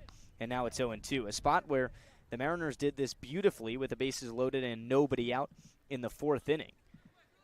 Peltier, RBI groundout. Quentin Coates, RBI groundout. Harwich got 2 in. Now it's 0-2. The pitch upstairs near the head of Larson. He ducks out of the way. Now 1-2. 2 in scoring position. Smolinski on deck. An update on the Mariners' new DH Trent Grinlinger, who was injured after being hit by a pitch. He's in the hole with a bat in his hands right now. Here's the 1-2. Larson swing and a miss, strike 3. That's a big strikeout for the left-hander Murphy, and the first out of the fifth. Now batting for the Mariners, the shortstop from Kansas State, number 22.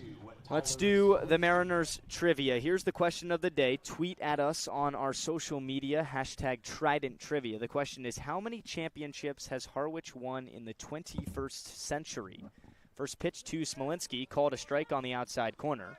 0-1. Mariners championships. I think a lot of you guys listening tonight will be able to get that one. The Mariners trying to get a win at Gov Fuller Field for the first time this summer. 0-1 pitch.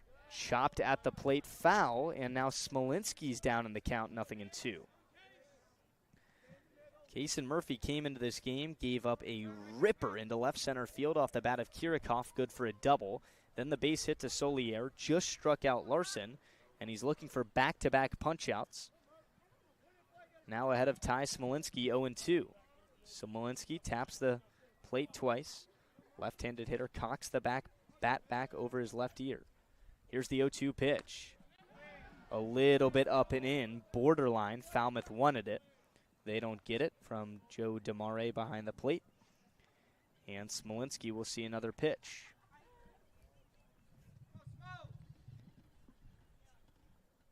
Two-strike pitch. Swing and a miss at the high heat. Back-to-back strikeouts now put 2 away in the 5th, and the runner stays still. This has been impressive from Murphy. It looked like this could be a time for Harwich to really break this game open. I mean, you had the top of the order, second and third, nobody out. Some of your best bats coming up. Larson strikes out, Smolinski strikes out, and it's all up to Charlie Bussey with second and third, 2 down. The M's still lead 3-0, top of the 5th. First pitch, Bussey takes, called strike 1.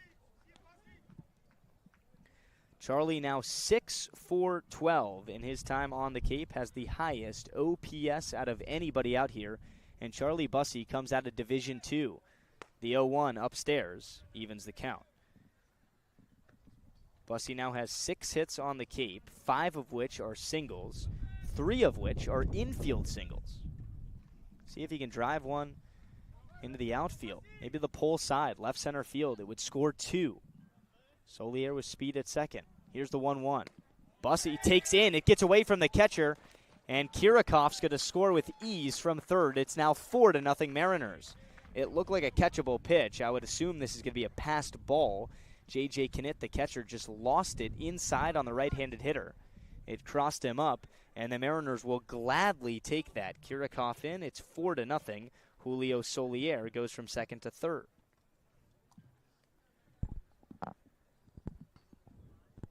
2-1 the count. The pitch, outside ball 3. Feels like tonight has almost come easy for the Mariners. The way they've scored all of their runs is a couple of hits to start the inning. Kind of set the table. And the rest of the guys, they haven't done anything fancy. Just put the ball in play that time. A pass ball, 3-1. Swing and a miss. A healthy hack from Bussey. And the count goes full.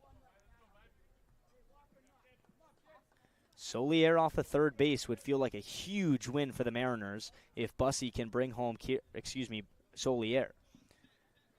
The M's were staring down 2 runs in this inning. It was almost eliminated. The payoff pitch, liner down the left field line, just foul. Oh my goodness, that ball was smoked by Bussey. That's the second time we've seen that tonight. Connor Capisi, the M's catcher, did it in the second inning. Would have knocked in a run as well. Grenlinger on deck, picks up Bussey's bat, walks over, hands it to him in the right-handed batter's box, and Bussey will dig back in. Harwich sporting their road retro baby blue unis again tonight, and they're playing well. Payoff pitch, Bussey chops it at the plate, just caught a piece. We'll see another 3-2.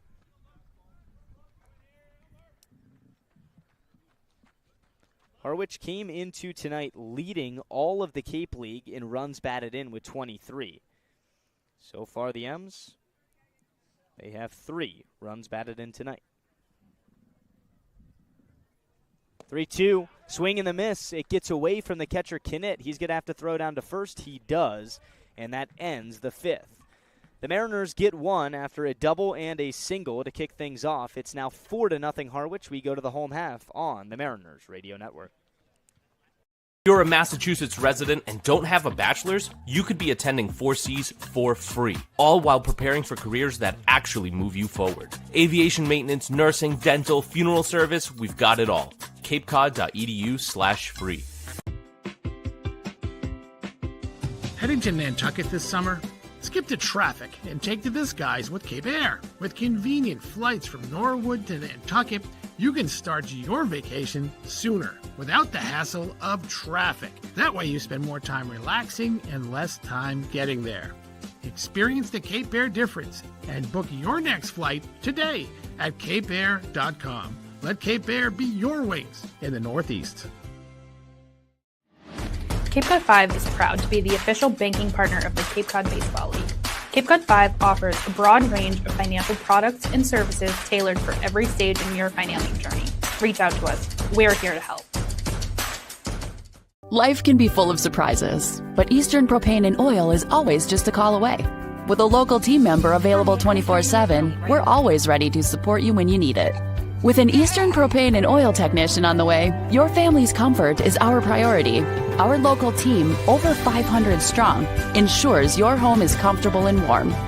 Eastern Propane and Oil, a local team with 24/7 service and delivery, ensuring comfort when you need it most.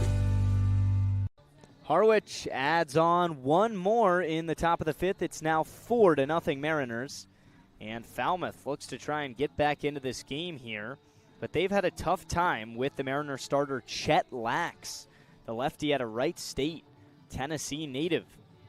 Only given up 3 hits, no runs. He's into the 5th inning. And he's got the bottom of the order of the Commodores coming up. It's 7, 8, and 9. Maley, Peralta, and Van Tyker. Junior College, number 24, Austin Maley. Austin Maley. Talked about him a little bit from Gateway Community College. First offering outside, 1-0. And Maley is the only community college player on the Commodores. He played with their head coach, Coach Dom, with the Clinton Lumber Kings in the Prospect League. Fouls off the 1-0. That counts 1-1. He hit .269 in 15 games over there, had 9 runs batted in. He also got on base at a .441 clip. So Coach Dom loves on-base percentage. And when he got the job in Falmouth, said, why not? Give a shot to Maley. 1-1. Clips the outside corner. Man, that was right there. A beautiful pitch from Lax. And now it's 1-2. Mentioned that his father is the hitting coach for the Chicago Cubs. 1-2 pitch in the dirt, 2-2. So a lot of baseball connections. And Maley so far on the Cape, he's done a really nice job. In 2 games, this is his 3rd game. He's 3 for 5 with his flyout in the 3rd. Has 2 runs batted in, has 2 walks. So Division II, community college, whatever it is, but the 2-2 cut on and mesh strike 3. Drop 3rd strike, tag out from Capisi. And the first man up in the 5th is down on strikes. Chet Lax cruising tonight on the road at Gov Fuller Field. That's Chet's 4th punch out of the contest. And now with 1 out, it'll be the 8th hitter in the Falmouth lineup, Fabio Peralta. Peralta struck out his first time up. Lax kicks and deals. First pitch. Chopper, first base side. Coates waits on it. Fields pitches to the covering pitcher. 2 down. Smooth and easy. Chet Lax just doing his thing out there. I mean, the first inning, he got out of there in 9 pitches. Now, Maley fought off a few before he struck out, but the 1 pitch to Peralta, that's the 7th pitch of the 5th inning. There's now 2 outs with nobody on, and the 9-hole hitter, Van Tyker, digs into the right side. Lax's best start in college was 7 1/3. You don't really get those lengthy starts out here. First pitch, called a strike on the 3rd baseman, Van Tyker. The reason you don't is because guys are on a pitch limit from their college coaches. They're on an innings limit. And if they want to stay here for a couple more weeks, why pitch them 7 innings in 1 appearance? Why not spread it out? The 0-1 punched out to right field. Larson hardly has to move. He's right there. Chet Lax slaps his glove. He's fired up. 3 up, 3 down. Lax 5 scoreless innings, and the Mariners lead 4-0. That was quick as can be. Just 7 pitches for the entire inning. Let's go to the 6th. Try it, then buy it. Rent a new cat for up to 90 days. Then apply 100% of the rental cost to the purchase and save. The Milton Cat Rent to Purchase offer. Try it, then buy it. Go to miltoncat.com/RPO. Reader's Hardwood Supply is a candy store for wood, whether you're a professional or an amateur. Reader's Hardwood Supply carries over 70 species of both domestic and imported lumber from around the world, displayed in over 300 self-serve bins for your selection. So for your next project, make it your masterpiece with stock from Reader's Hardwood Supply. The woods of the world are here at Reader's Hardwood Supply. If you can dream it, if you can cruise in it, if you can summer in it, fish from it, or take it for a day at the beach, we can protect it. The Baldwin Group. Protecting the possible.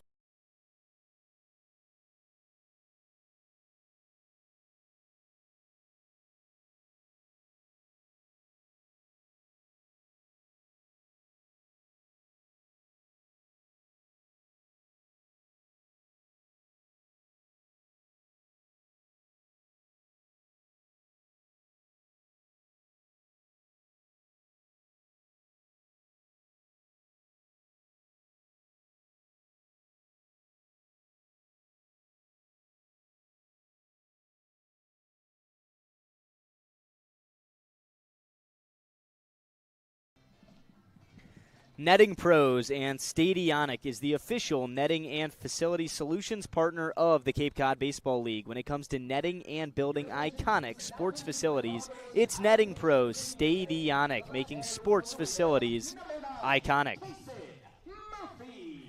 Kason Murphy, who came out of the bullpen for Falmouth in the fifth, is back out there. That was an impressive fifth inning. Gave up a double, then a single, and then struck out 3 batters in a row. But the Mariners and Kirikoff, who kicked off the inning with a double, he still scored because there was a pass ball in the Ty Smolinski at bat.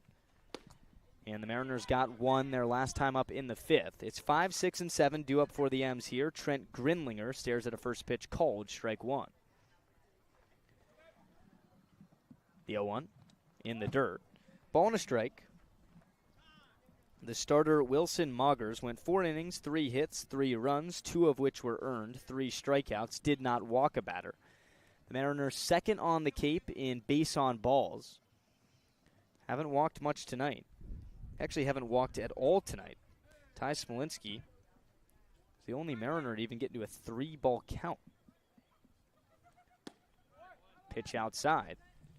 And now it's 2-1 on Grinlinger. Grinlinger's last at-bat is when he was hit by a pitch. And everybody was extremely worried about his health and if he was injured or not. He was screaming and looked like he was in a ton of pain. But he's back out there, takes 2-1 inside. And now it's 3-1. Peltier on deck, then Coates after him. Peltier has an RBI, Coates has an RBI.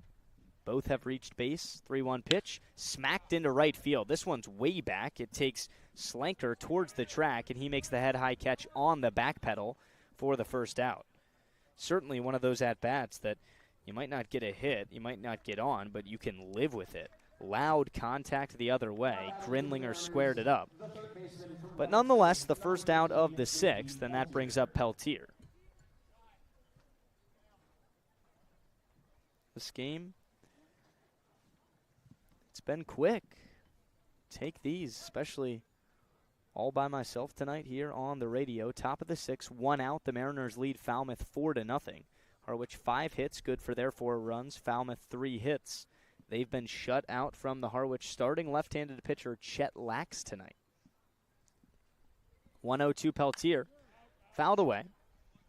Ball and a strike. Peltier so far tonight 0 for 2, but has an RBI on the fielder's choice ground out in the 4th. Also stole a base in the 4th. Left on right matchup with the reliever out of Louisville into the game. 1-1 in the dirt. Peltier wanted to go after it, but stayed away. And he gets ahead 2 balls and a strike. Completely new staff for Falmouth here at Gov Fuller Field. Talk about the manager, Jack Dahm, the pitching coach, Paul Evans, in his first season. You can tell there's some veterans over there, some guys with some age in that bullpen. A lot of baseball knowledge. 2-1, fastball high. It's now 3-1 to the Harwich third baseman, Peltier. Murphy, like the other pitchers tonight, likes to work quick. 3-1 pitch, smacked towards short. Fielded on 1 hop by Konis. He fires to first in time. That ball was 100+ easily off the bat. Konis got it on 1 hop and made the play. one of those where you have no chance of beating it out if the shortstop actually gloves it because of how hard it was hit in their direction. But Konis had some strength even to hold on to that one after it gets into the webbing of the mitt.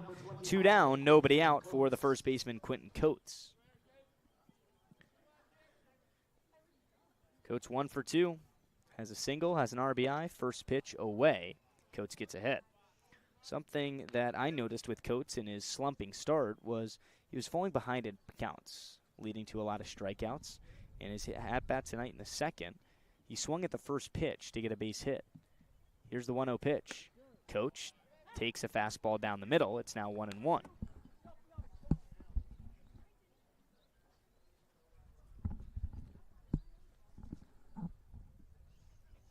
Murphy looks in, working from the third base side of the rubber. 1-1. Coates belts it left center field on the chase Reebok. He's going back and makes the ear-high catch, but he dropped it at the last second. The call is still out in left center field. Pearson must have caught it, and then on the transition to his hand, lost the ball. That scared all the Falmouth fans here, but a 1-2-3 sixth for Murphy and the Commodores keeps the Mariners lead at 4. We go to the home half on the Mariners Radio Network. Try it, then buy it. Rent a new cat for up to 90 days. Then apply 100% of the rental cost to the purchase and save. The Milton Cat Rent to Purchase offer. Try it, then buy it. Go to miltoncat.com/RPO. Reader's Hardwood Supply is a candy store for wood, whether you're a professional or an amateur. Reader's Hardwood Supply carries over 70 species of both domestic and imported lumber from around the world, displayed in over 300 self-serve bins for your selection. So for your next project, make it your masterpiece with stock from Reader's Hardwood Supply. The woods of the world are here at Reader's Hardwood Supply. If you can dream it, if you can cruise in it, if you can summer in it, fish from it, or take it for a day at the beach, we can protect it. The Baldwin Group. Protecting the possible.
A masterful start from the Mariners starter Chet Lax tonight is over with. 5 innings of 3 hits, scoreless baseball, and he gives it off to the righty Jason Krieger.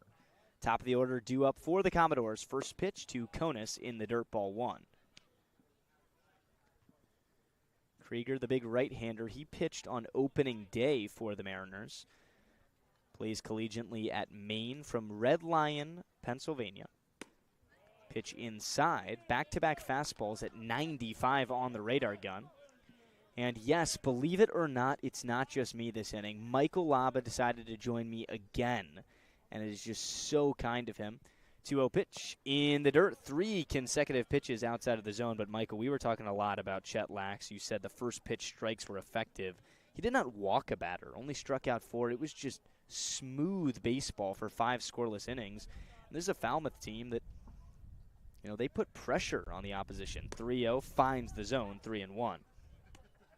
I mean, yeah, these guys are top 2 in the league in runs scored, so they're clearly a heavy offense to start the season. And I feel like some pitchers earlier this season for us 3-1, fouled off. Have struggled a little bit on the command of walking a lot of guys. So to have a guy come out, not throwing the fastest stuff, just being great on his command is a great sight to see, especially for Coach Englert.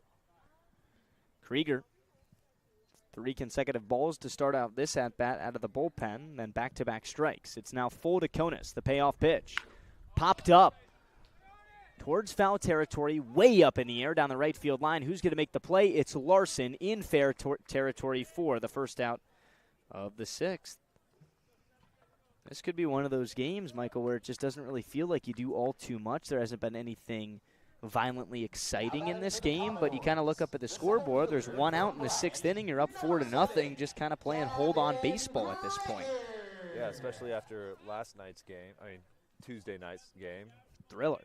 Yeah, it's nice to have a nice relaxed game, having a starter that really handles his job to start with, and the offense just doing what they've been doing, putting up runs. First pitch to Gregor in there, called strike 1. Gregor 0 for 2 so far tonight. Another guy that the Mariners have held at bay. Coming into tonight, the center fielder transferring to Rutgers, 5 of 19 at the plate on the Cape. Off to a flaming start. The 0-1, Krieger bounces it in the dirt. The count's even.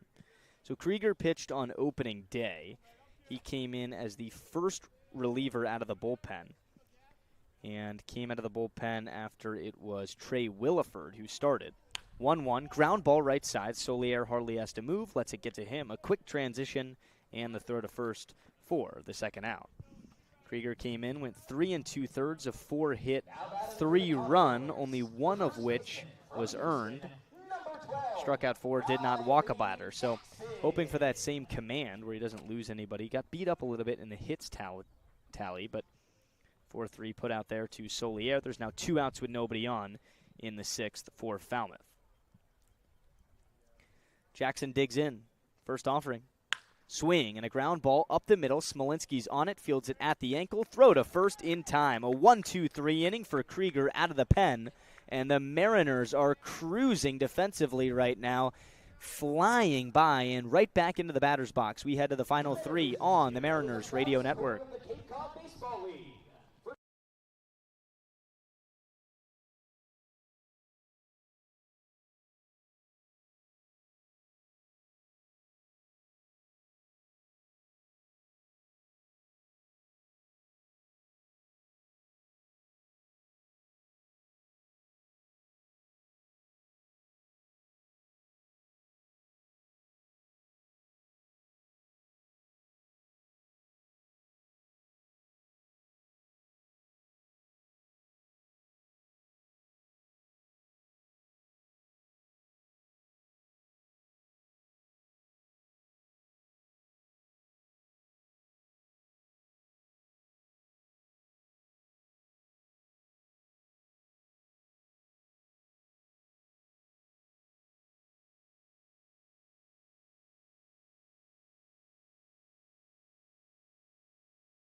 It's the 7th inning already. First pitch was at 6 o'clock here in Falmouth at Gov Fuller Field. The Mariners lead the Commodores 4-0.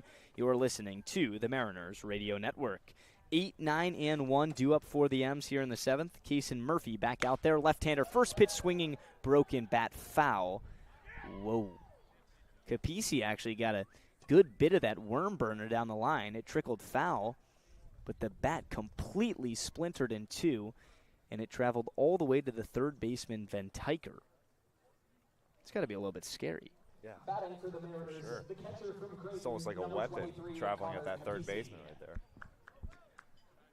All right, Michael, you're back with me. You're kind of holding it down here. It's been exciting. It's been fun to watch. But I hear you have some listeners coming from your, not hometown, you're an Atlanta guy, but your college, Georgia Southern. You want to give them a shout-out? Yeah, I mean, some guys I know from college they're following along with the Mariners, and so yeah, Chris, Ben, and Eric listening in right now. 0-1 to Capisi, up and away 1-1. We appreciate everyone who tunes in, but how could you not? The Mariners are 3 innings away and a 4-0 lead from winning their 4th consecutive contest here in the Cape Cod Baseball League. Leadoff man up in the 7th. 1-1 pitch. Capisi rifles one. Dead center field. Gregor goes back, looks up. He lets it bounce off the wall. It's extra bases for Capisi. His first extra base hit of the summer goes to the deepest part of the yard. A double off the center field wall. And for the 2nd inning already tonight, the Mariners have a leadoff double to get things going. Now batting for the Mariners, the center fielder from Kent State. That'll bring up Micah Kirikoff, who's the other Mariner who did it back in the 5th inning when he kicked off with a double to left center field. There's still a lot of wind pushing the ball directly out. No matter what part of the yard, it's pointing towards center. Kirikoff shows bunt, and he bunts it foul, 0-1. Did you think that ball was going to carry that far? The look of the center fielder kind of gave up on it, so I thought it was going to be the first homer of the game, but barely missed and hit the top of that fence in center. Guys in batting practice were teeing off with the downwind, especially the righties. Kirikoff hit one way out of here. Here's the 0-1. Up and in. Ball and a strike on the Harwich center fielder. Capisi is a catcher, so kind of got to take that with a grain of salt when you talk about his speed over there in scoring position. In the first pitch of this at-bat to Kirikoff, he looked like he was going to show bunt. He actually did bunt it. Now the 1-1 he takes. Didn't show bunt for the 2nd consecutive pitch. Top of the order looming on deck. Julio Solier, already 2 base hits tonight. And Colin Larson after him. For now, it's a runner at second, nobody out. The Mariners up 4-0, trying to add on in the top of the 7th here in Falmouth. 2-1 pitch. Foul.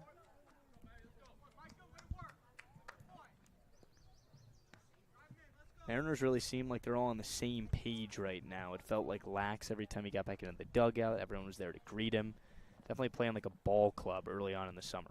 Yeah, for sure. The left-hander Murphy looks in. 2-2, Kirikoff reaches in the dirt, swing and a miss, strike 3. Drop third strike, throw down to first for the opening out of the 7th.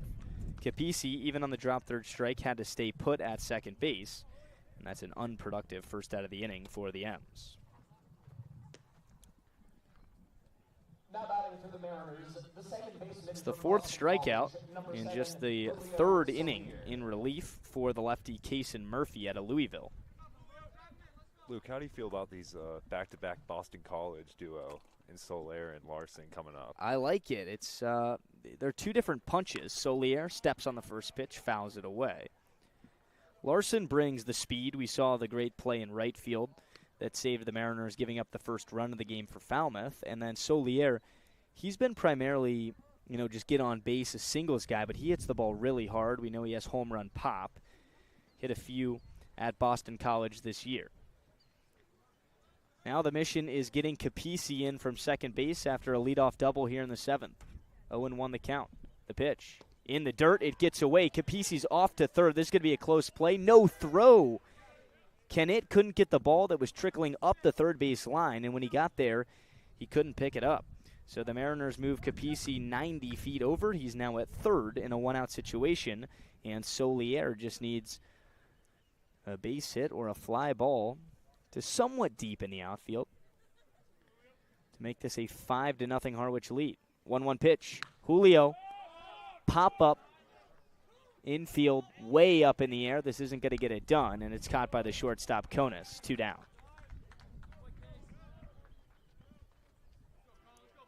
Can't have that in that situation. So now there's 2 outs. Capisi still at third base, and it is the right fielder out of BC, Colin Larson. We'll see. This could be something fun to watch, just what you were talking about, Michael. See if the Eagle can pick up an Eagle. There you go. You think he will? I think he will, yeah. Left-on-left matchup. Murphy looks in. Larson's 0 for 3 so far tonight. First pitch in the dirt. Blocked by Knitt.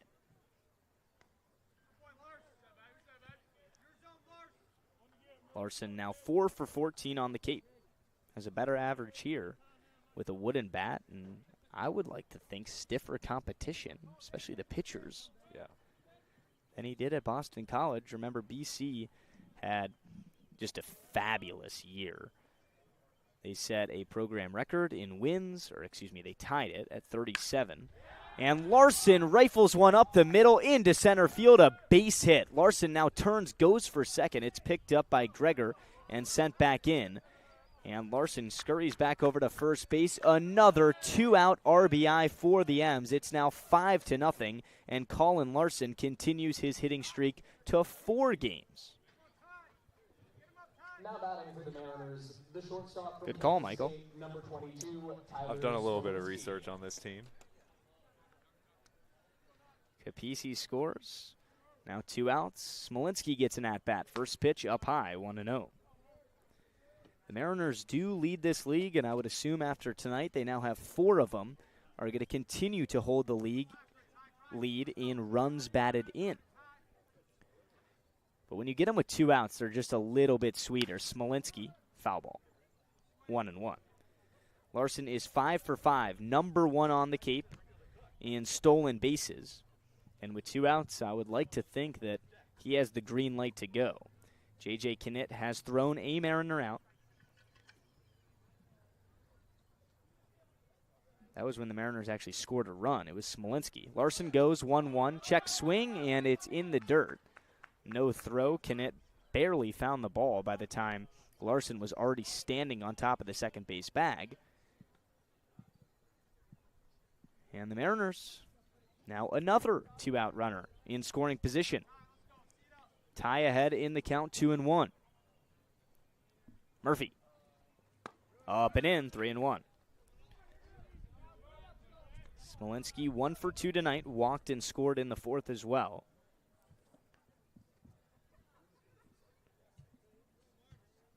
Any base hit outside of the infield is scoring Larson. He might be the fastest guy on the Cape. He heads for third. 1-1, cut on miss, throw down to third on 1 hop, safe. Tag couldn't even get down from the third baseman Van Tyker because Larson was already there. He now has 7 stolen bases, leads Cape Cod. And as Murphy continues to pound the breaking ball into the dirt, you can only hope for one to squirt away. We've seen it already tonight. Payoff pitch to Smolinski, outside ball 4. Runners on the corners with 2 outs, and Bussey will get an at-bat in the 7th. It almost feels like every time a Mariner gets on first, they're bound to get to third by the end of the at-bat with the amount of time Steve sends these guys on steals. It's awesome to watch. It is, and you hit the nail on the head when you say that, because what it does is it gives you more opportunities. Harwich tonight, I mean, realistically, they haven't been too good. There's been back-to-back innings where they've had a guy at third with 1 out or less, and there hasn't been a sac fly. They've struck out, but you can get away with it if when you have a single like Larson, he just teleports to third base, and then it takes 1 wild pitch, and next thing you know, you score a run. Falmouth's going to the bullpen. We'll be right back with a new arm. Mariners have first and third with 2 outs in the top of the 7th, 1 already.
attention, please. Now pitching New pitcher for the Commodores. The Mariners have first and third with 2 out and 1 already in the top of the 7th.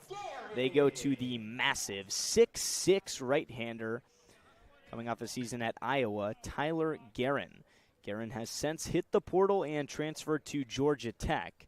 Guerin is just a unit out there. Staring at the radar gun, it looks like the sinker ball, which is his fastball, tops out around 96, 97 on the gun.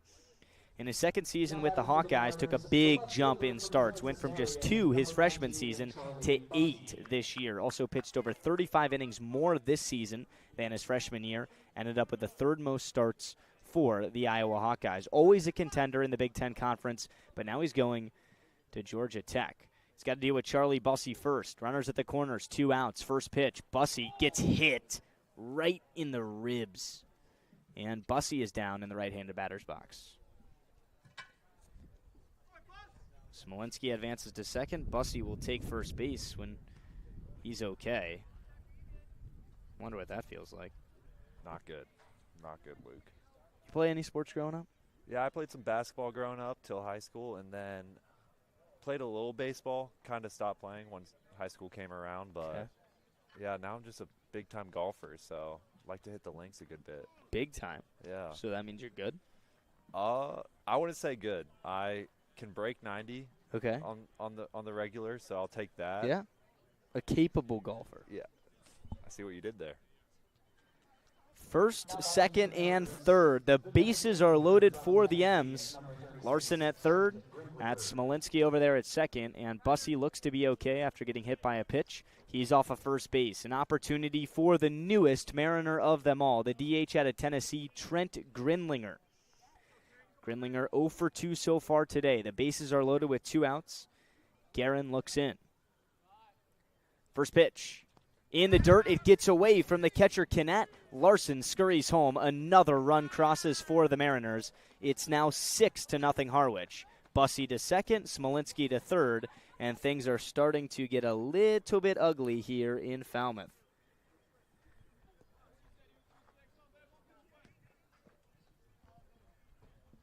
The first pitch that Guerin threw hit Bussey in the ribs. Then the next pitch was spiked about 3 feet in front of home plate. Kinnett had no chance, the catcher. See if Grinlinger gets something here. The 1-0. Up high, 2 balls, and no strikes. This would be a good moment. Chance for Grinlinger to introduce himself to the Harwich faithful, to the Mariner bench in RBI fashion. Mariners 7 hits, good for their 6 runs, but 2 in scoring position with 2 out, and 2 already in the top of the 7th. Guerin kicks and deals, 2-0. Grinlinger takes inside, 3-0. First 4 pitches out of the pen for Guerin, none of which in the strike zone. Peltier's on deck. We know he'll thrive with a chance with the bases loaded. He's already had that opportunity today. Brought in a run. 3-0 pitch. Down and in, a 4-pitch walk, and they're loaded again for the Mariners. I mean, I feel like just seeing that Tennessee elbow guard is just causes the pitcher to not want to pitch to him, because a guy as big as Trent. The third baseman from Wright State, number 13, J.P. Peltier. Talked about Trent's size. He's now off of first base, 6'3", 211 pounds. But now it's Peltier. Grinlinger at first. That's Bussey at second. Smolinski at third, 2 down. First pitch. Peltier looks at a strike down the middle. That was off-speed slider, 86 miles an hour, 0-1. This inning started with a Capisi double. He was brought home on the Larson 2-out RBI. Since then, Smolinski walked, Bussey was hit by a pitch, and Grinlinger just walked. 0-1.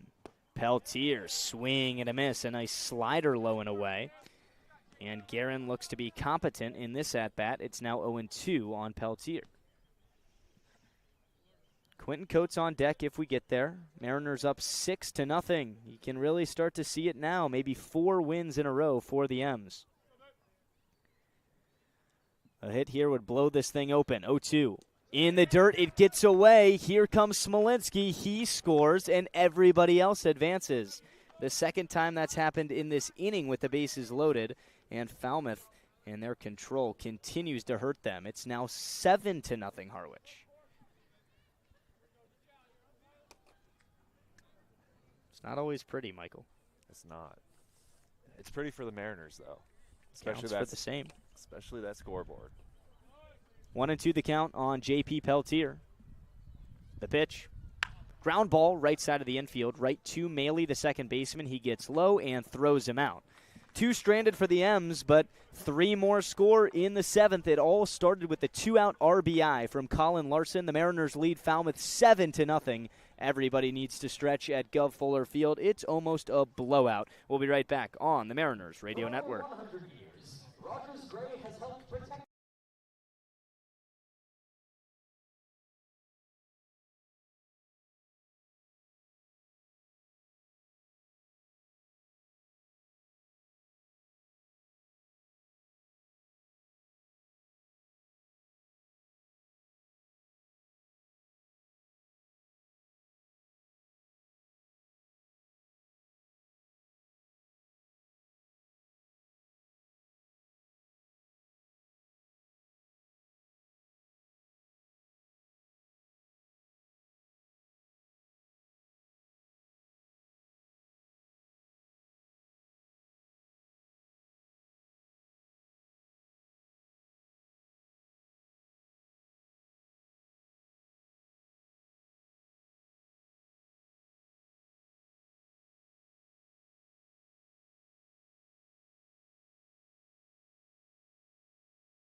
The Mariners tack on 3 more in the top half of the 7th. It's now 7-0 over Falmouth on the road. Alongside Michael Laba, our beat writer here in Harwich, I'm Luke Brenneman. And the Mariners will stick with the right-hander, Jackson Krieger. He came into the game, pitched a 1-2-3 6th inning. And he's dealing with 4, 5, and 6 for the Commodores here in the 7th. First offering to Slanker. Down the middle, called strike 1. Falmouth just has 3 hits tonight. Chet Lack's 5 innings of 3 hits, scoreless baseball. The Mariners pitchers look like Cy Young out there tonight. 0-1. Called a strike, up and in, right on the corner, 0-2. Slanker is 1 for 2. It's one of just 3 Commodores with a base hit tonight. All 3 of those hits have been singles. Krieger looks in, 0-2. Ground ball right side. Solier's on it, waits for it, fields at the belt, and fires to first. 1 down. I'm a fan of games like these, Michael, because you get a little bit of everything. The Mariners scoring 7 runs. That's higher than average for the M's, but heck, they're coming off 11 runs their last time out on Tuesday against Katuitt. But it's just shut down baseball on the other end. You can kind of feel the energy in here. It's a couple hundred people here. The Mariners are just dominating. I mean, yeah, the only thing I haven't yet seen tonight from the Mariners might just be a home run, but we still got 2 more innings to see one, so hopefully we get that. First pitch fastball called strike 1 to the catcher, J.J. Knitt. Knitt is now 0 for 12 on the Cape this summer. 0-1. Swing and a miss, not even close. That's 95 right past you. And for back-to-back hitters to kick off the home half of the 7th, Jason Krieger gets ahead 0-2. Yeah, home run would be fun, especially with the wind. I mean, coming into BP, I was like, let's be ready for some moonshots tonight. We have not seen one from either team. 0-2. Good morning, good afternoon, and good night. A 3-pitch strikeout, and there's now 2 down with nobody on to start the 7th. That's Krieger's first strikeout out of the bullpen. Falmouth has now struck out 5 times tonight. There's been a lot of Mariner defense. We haven't seen any web gems like we're used to, but all of the weak contact has kind of just been straightforward. Yeah, it's been making the defense's lives a little bit easier tonight. Brings up the left fielder out of Baylor, Pearson Reebok. Krieger in there. Called strike. That's 94. He is in control right now. Reebok 0 for 2 tonight, 3 for 14 on the Cape, has an RBI. Knitt was just abused in that last at-bat on 3 pitches. This is his Baylor teammate, and he smashes one high in the air, foul down the left field line. So if Reebok has, I don't know, maybe any love for his fellow Baylor Bear teammate Knitt, who is just, I mean, I said it a couple times, but it was abuse. Krieger went right after Knitt, and now he's right after Reebok here. 0-2 pitch, ground ball right side. Solier charges. Krieger turns because he knows the inning is over. 1-2-3. The last 10 Falmouth Commodores have gone right back to the dugout. It's all Harwich on the road. We're headed to the 8th, 7-0. The Mariners lead. It's time to announce tonight's 50-50 raffle winner.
Top of the 8th, let's take a look at scores across the Cape presented by the Massachusetts Office of Travel and Tourism.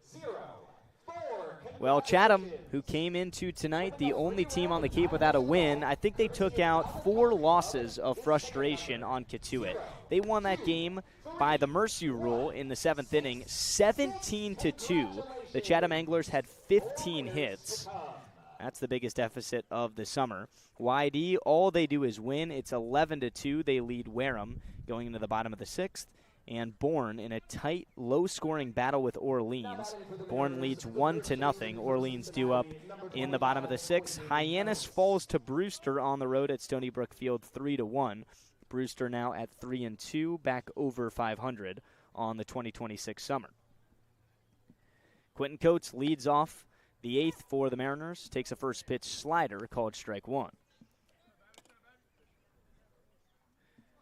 It'll be Coates, Capisi, and Kirikoff. That's 7, 8, and 9 in the Harwich lineup. Tyler Guerin back out there. 0-1, clobber, dead center field. Gregor goes back. He looks up and makes the head-high catch. Coates barely missed that one. Had the crack of the bat, but you could definitely tell by the way it hung up in the air. Michael, he may have missed it. You know, in golf, you would say a groove low, a groove high. A couple inches away on that one. I feel like he's so close to that first home run and hopefully breaks out. Just needs to see one go through. You hope it's not beating him up. That's a guy who hit 28 bombs at school. Capisi takes a first pitch strike. Coates also strikes me just with his work ethic. Even on the days that he hasn't been in the starting lineup, he's the first one out there to take infield. He takes BP every day. I think he's going to be around here for a long time this summer. 0-1 outside, counts even to Capisi. Mariners now have a third catcher in the mix of the Capisi and Echeverria trio, with Grinlinger getting here. Wonder if he'll be behind the plate, but Ernie Echeverria has been really nice at the dish. 1-1, Capisi stays away. And of course, Connor Capisi, he's 1 for 3 tonight with a double in the 7th, came around to score. Good problems to have for the Mariners and Steve Englert. So many good guys. Who do you play every day? 2-1. Capisi cracks it out to left center field. Reebok on the sprint. It's in the gap. It ricochets off the wall. Capisi chugging for second. The throw into second. A stand-up double. His second two-bagger of the night in back-to-back innings. And Capisi showing off his power a little bit. The same spot he hit his first one. This one now with one out in the eighth. He's making that look easy, Michael.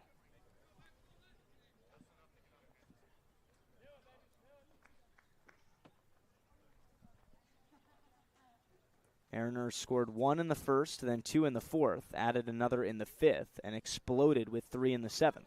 Runner in scoring position up by 7. Micah Kirikoff checks his swing, appealed down to second, no go.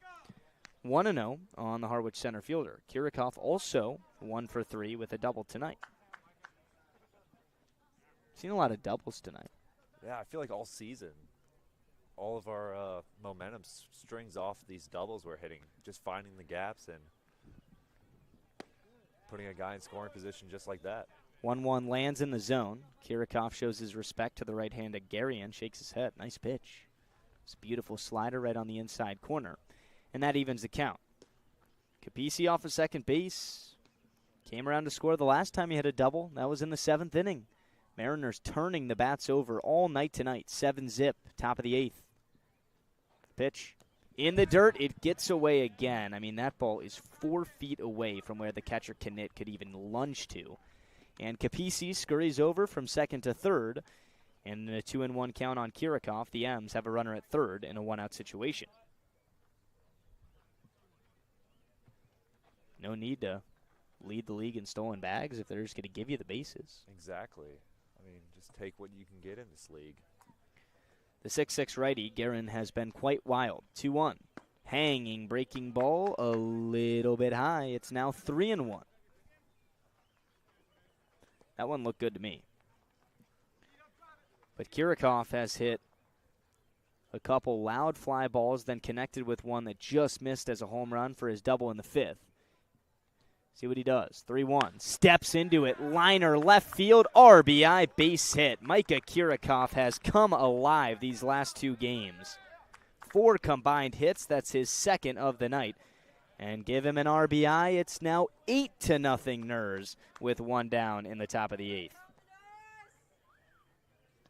I mean, Micah really showed off his defensive ability and speed the first couple games, but to see this bat working the way it is a great sight for all Mariners fans. Solier, Mariners up 8-0. Runner at first. First pitch in there, strike 1. So let's take a look at the Mariners' upcoming schedule. So on Friday, we're back at home. We'll be on Cape League TV against the 1-3 Orleans Firebirds. They're playing Bourne right now, trailing by a run. 0-1 pitch. Solier takes in the dirt. Then Saturday, the first look of the season of Wareham. That's all the way across the bridge. Will be on the radio. And Sunday, the game that everybody's really circling right now on the Cape. The 2 best teams, YD and Harwich, will square off at White House Field at 5:30. YD, they're up by 9 tonight, looking to improve to a perfect 5-0 on the summer. 1-1 pitch, runner goes, throw down to second, no throw from Knit. He pump faked it. Kirikoff and the Mariners are way too fast for anybody to handle right now defensively. Give Micah his 3rd stolen base of the summer. And the count goes to 2-1 on Julio Solier. Micah in scoring position with just 1 out. Tyler Guerin kicks and fires. 2-1. Call to strike. Counts even.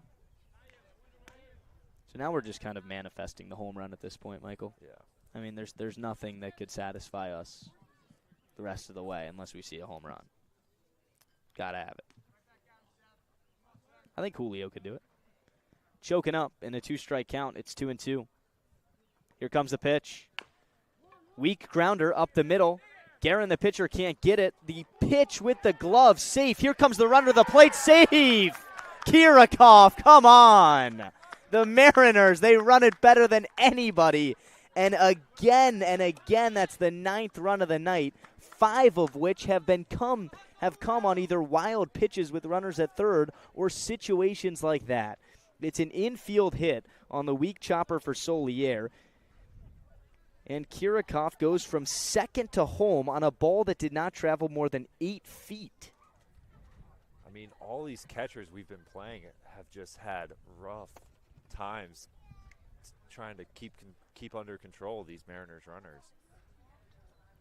And Falmouth's going to go to the bullpen for now the 3rd time tonight. It's now 9-0 Harwich with a runner on first and 1 out.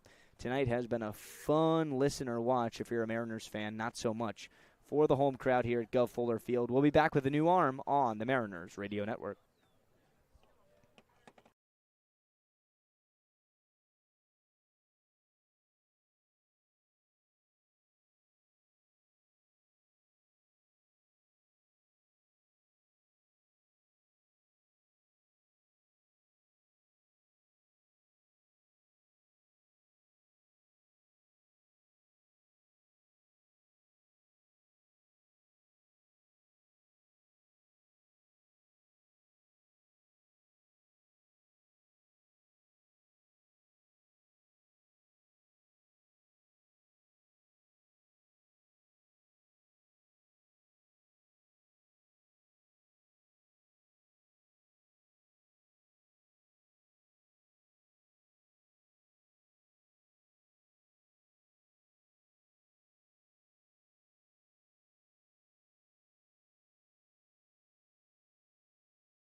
Back here at Gov Fuller Field, the Mariners are dominating the Commodores. It's 9-0 in the top of the 8th.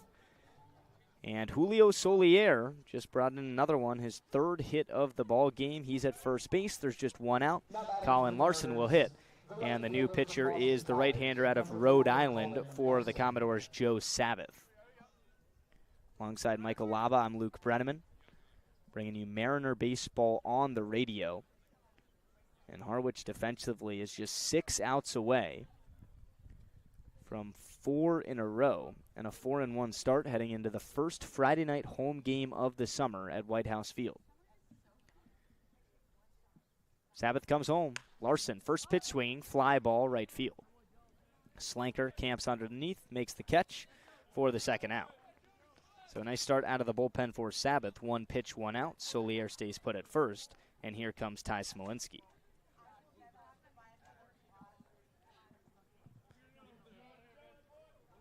Tyler Guerin, who was replaced by Sabbath, did not have his best stuff tonight. He only went 2/3 of an inning, gave up 3 hits, 2 runs as of now. He's still responsible for Solier dancing around over there at first base. Walked 1, no strikeouts. Sabbath, first pitch, Smolinski inside, ball 1. I think this might be it. I think we're going to get Smolinski's 3rd. His 3rd home run of the summer would lead the entirety of the Cape Cod Baseball League in that category. He's in a 5-way tie right now. Tage Davis hit 1 against us on Tuesday night, the Katuitt first baseman. Gabe Frazier for Chatham has 2 bombs. Jacob Lee for Brewster. Mark Quitrani for Bourne. And this guy right here, Ty Smolinski. He's ahead 1-0 in the count. Check on Solier at first, back with the dive. I think that in a baseball game, if you are trailing or up by 7 or more runs, you should not be allowed to throw over to a base. I like that rule. Speeds it up a little bit. Here's the 1-0. Smolinski steps on one. Hot shot down the right field line, a base hit. Solier's going to go first to third. Smolinski thought about second, puts on the brakes, and that ball was a smash for another Smolinski base hit. He's reached base now 4 times tonight and is 2 for 3 at the dish.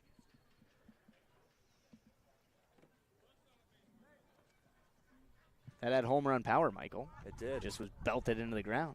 The angle wasn't what I was expecting, but I mean, a single's a single. We'll take it. And it gives Charlie Bussey an at-bat with runners on the corners.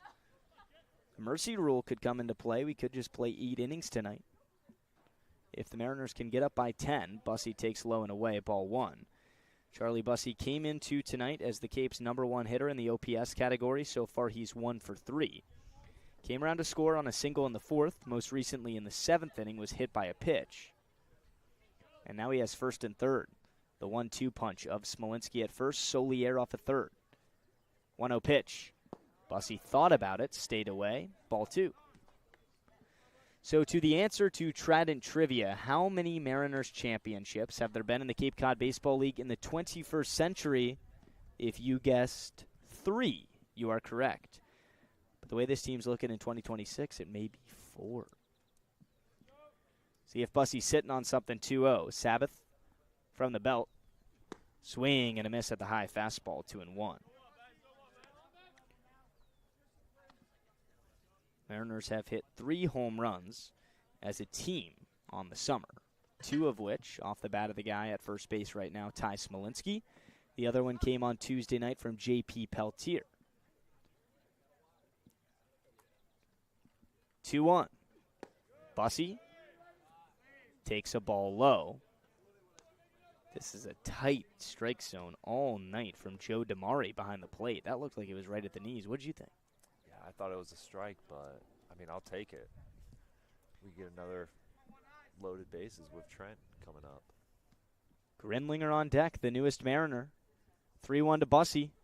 Bussey takes a strike on the inside corner. The count's full. Smolinski will be on the move from first base. Full count, 2-out situation. Solier off a third. Anything that could possibly get past Knet. Solier's going to score. Solier's been on base 3 times tonight. He's scored twice. But for now, it's all about Charlie Bussey. Payoff pitch. Fouled away. We'll see another one.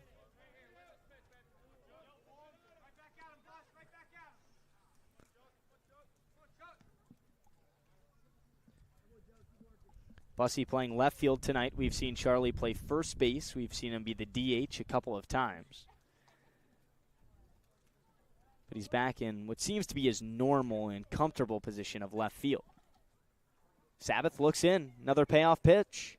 Bussey takes in the dirt ball 4. The bases are juiced for the Mariners here in the 8th.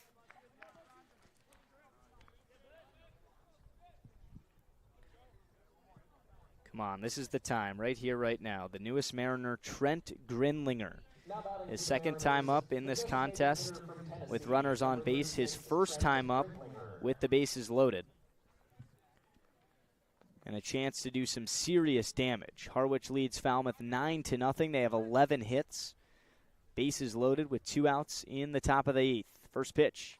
Grinlinger takes a fastball right at the knees, called strike 1. You've been money tonight, Michael. What's your prediction? I mean, I would love a home run right here, but, I mean, one more run gets us in that mercy rule. And with the drive back from Falmouth, I would love to get back to the house a little bit earlier. 0-1. Grinlinger stays away. Fastball inside. Counts even at a ball and a strike. This inning started with a Capisi double, then a Kirikoff RBI single. Solier had an infield hit. Larson flew out. Smolinski singled, and Bussey just walked. Now it's up to Trent Grinlinger, DH out of Tennessee. Sabbath comes home, 1-1. Grinlinger steps on one. Fly ball deep left field. Welcome to Harwich in grand fashion. Trent Grinlinger blows this sucker up with a no-doubt grand slam. His first hit, his first RBI, and give him 4 of them in his Mariner debut. It's now 13-0 on the road at Gov Fuller Field. I think we can fully say we've seen everything tonight. The only thing we were missing was a home run, and we got a grand slam out of it.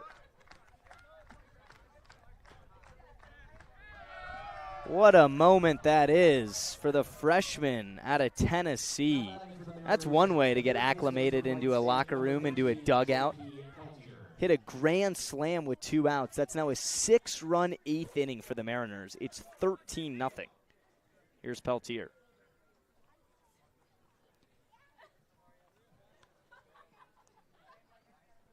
Almost knew something like that was going to happen the way this game was going. Peltier, weak nubbler towards second base, fielded at the belt by Maley, throws him out.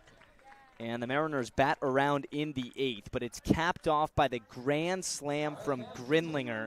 We got Mariner fans dancing over here down the left field line, 13-0. And the Mariners have Falmouth on mercy rule watch. We'll be right back for what could be the final inning on the Mariners Radio Network.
Bottom of the 8th, the Mariners lead the Falmouth Commodores 13-0. And we're just going to give the copy right now because this could be it via the mercy rule. This broadcast is a copyrighted production of the Cape Cod Baseball League. Any unauthorized duplication, retransmission, or other use is strictly prohibited. Jackson Krieger out there for his 3rd inning out of relief has yet to give up a base hit. It's been 6 up, 6 down. He's dealing with the second baseman, Austin Maley. First pitch in the dirt, ball 1. Krieger comes home with a 1-0. That's in there on the corner, 1-1. I mean, I don't really know who's looked better tonight. You could give Lax the nod because of longevity. He went 5 innings of no-run baseball, but Krieger, in his 2 innings, and now gets ahead 1-2 with a strike at the knees to Maley, is throwing nothing but fastballs, Michael, and he's dominating the Commodores. I mean, yeah, right before these guys even get set for a pitch. Coming home again, struck him out. Krieger, his 2nd K out of the bullpen. That's now 7 up, 7 down.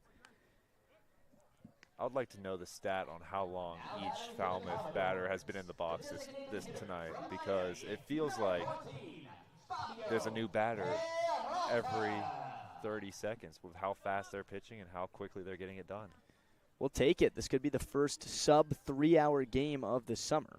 Now 1 down, bottom of the 8th. Here's Peralta, fastball, 93 on the radar gun, called a strike. So the last 12 Commodores that have come up have been sent down. That gates us back to the 4th inning with 2 outs, or 1 out. High fly ball on the 0-1. That leaks foul and into the woods over our heads. We're stationed here at Gov Fuller Field, a little bit off-centered of home plate towards the third base side. Now the Mariners do something we've seen them do a couple times this season. They shift the infield in a 2-strike count. So now 3 infielders to the right side of the second base bag. That doesn't matter because Krieger just spiked one in the dirt, 2-2. I mean, you see shifts all the time, and now they're banned in professional baseball to an extent. You can still move guys around a little bit. But in the Cape League, it's full go. I mean, the shortstop, Ty Smolinski, is to the right of the second base bag. 2-2 in the dirt. Count goes full on Maley, or pardon me, Peralta.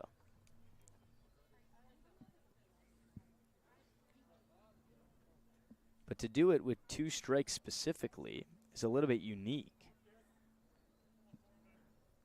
Mariners are all about winning, even in summer baseball.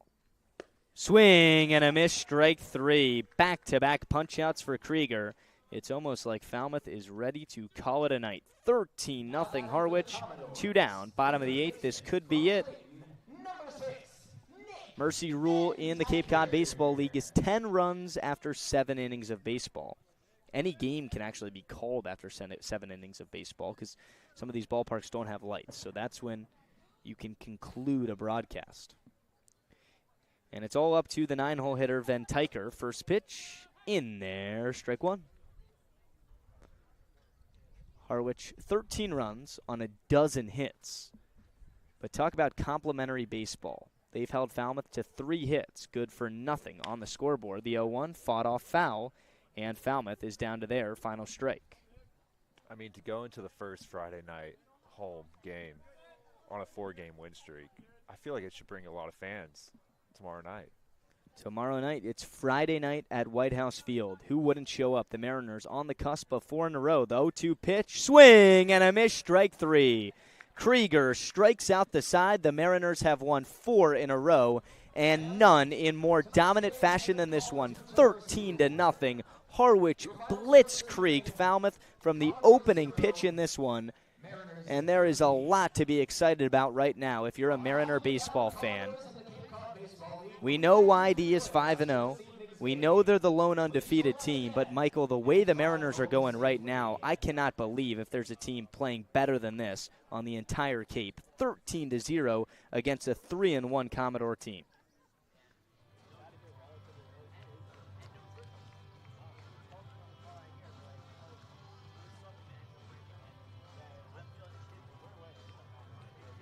Chet Lack started things off for the Mariners, went 5 innings of 3 hits, scoreless baseball, struck out 4. Krieger comes in, goes 3 innings of no hit, 4 strikeout baseball, and the Mariners punch a hole in Falmouth's perfect at-home undefeated record. They hand them their second loss in 5 games. And here come the M's, now 4-1 for record. We mentioned it a couple times at home on Friday night. Stick around on social media for post-game coverage, a couple player interviews, probably talk to either Krieger or Lax. That'll be up to our sideline reporter, Lily Reisenweber. But, Michael, I'll let you have the final couple words. Talked about it when you jumped on. There's a lot to be excited about coming into this matchup on a winning streak, but now you beat a really solid team by a baker's dozen? Yeah, to face the number 2 team in runs and completely shut them out with 2 arms you haven't really seen much of yet is just such a great sight for the team. I really like our pitching staff so far. These guys are getting guys out and not messing around. Some highlights of the Mariners tonight. Chet Lax gets the win. Julio Solier, 3 for 5 with 3 singles, scored 2 runs. Ty Smolinski gets on base 4 times. He was 2 for 3 with 2 walks. And in his opening game as a Harwich Mariner, Trent Grinlinger, a freaking mammoth grand slam in the 8th inning. 4 RBIs, blew open a 6-run 8th on 5 hits for the good guys. And that's all she wrote from Falmouth. We'll see you tomorrow night on Cape League TV. 13-0, the Mariners beat the Commodores in dominant fashion.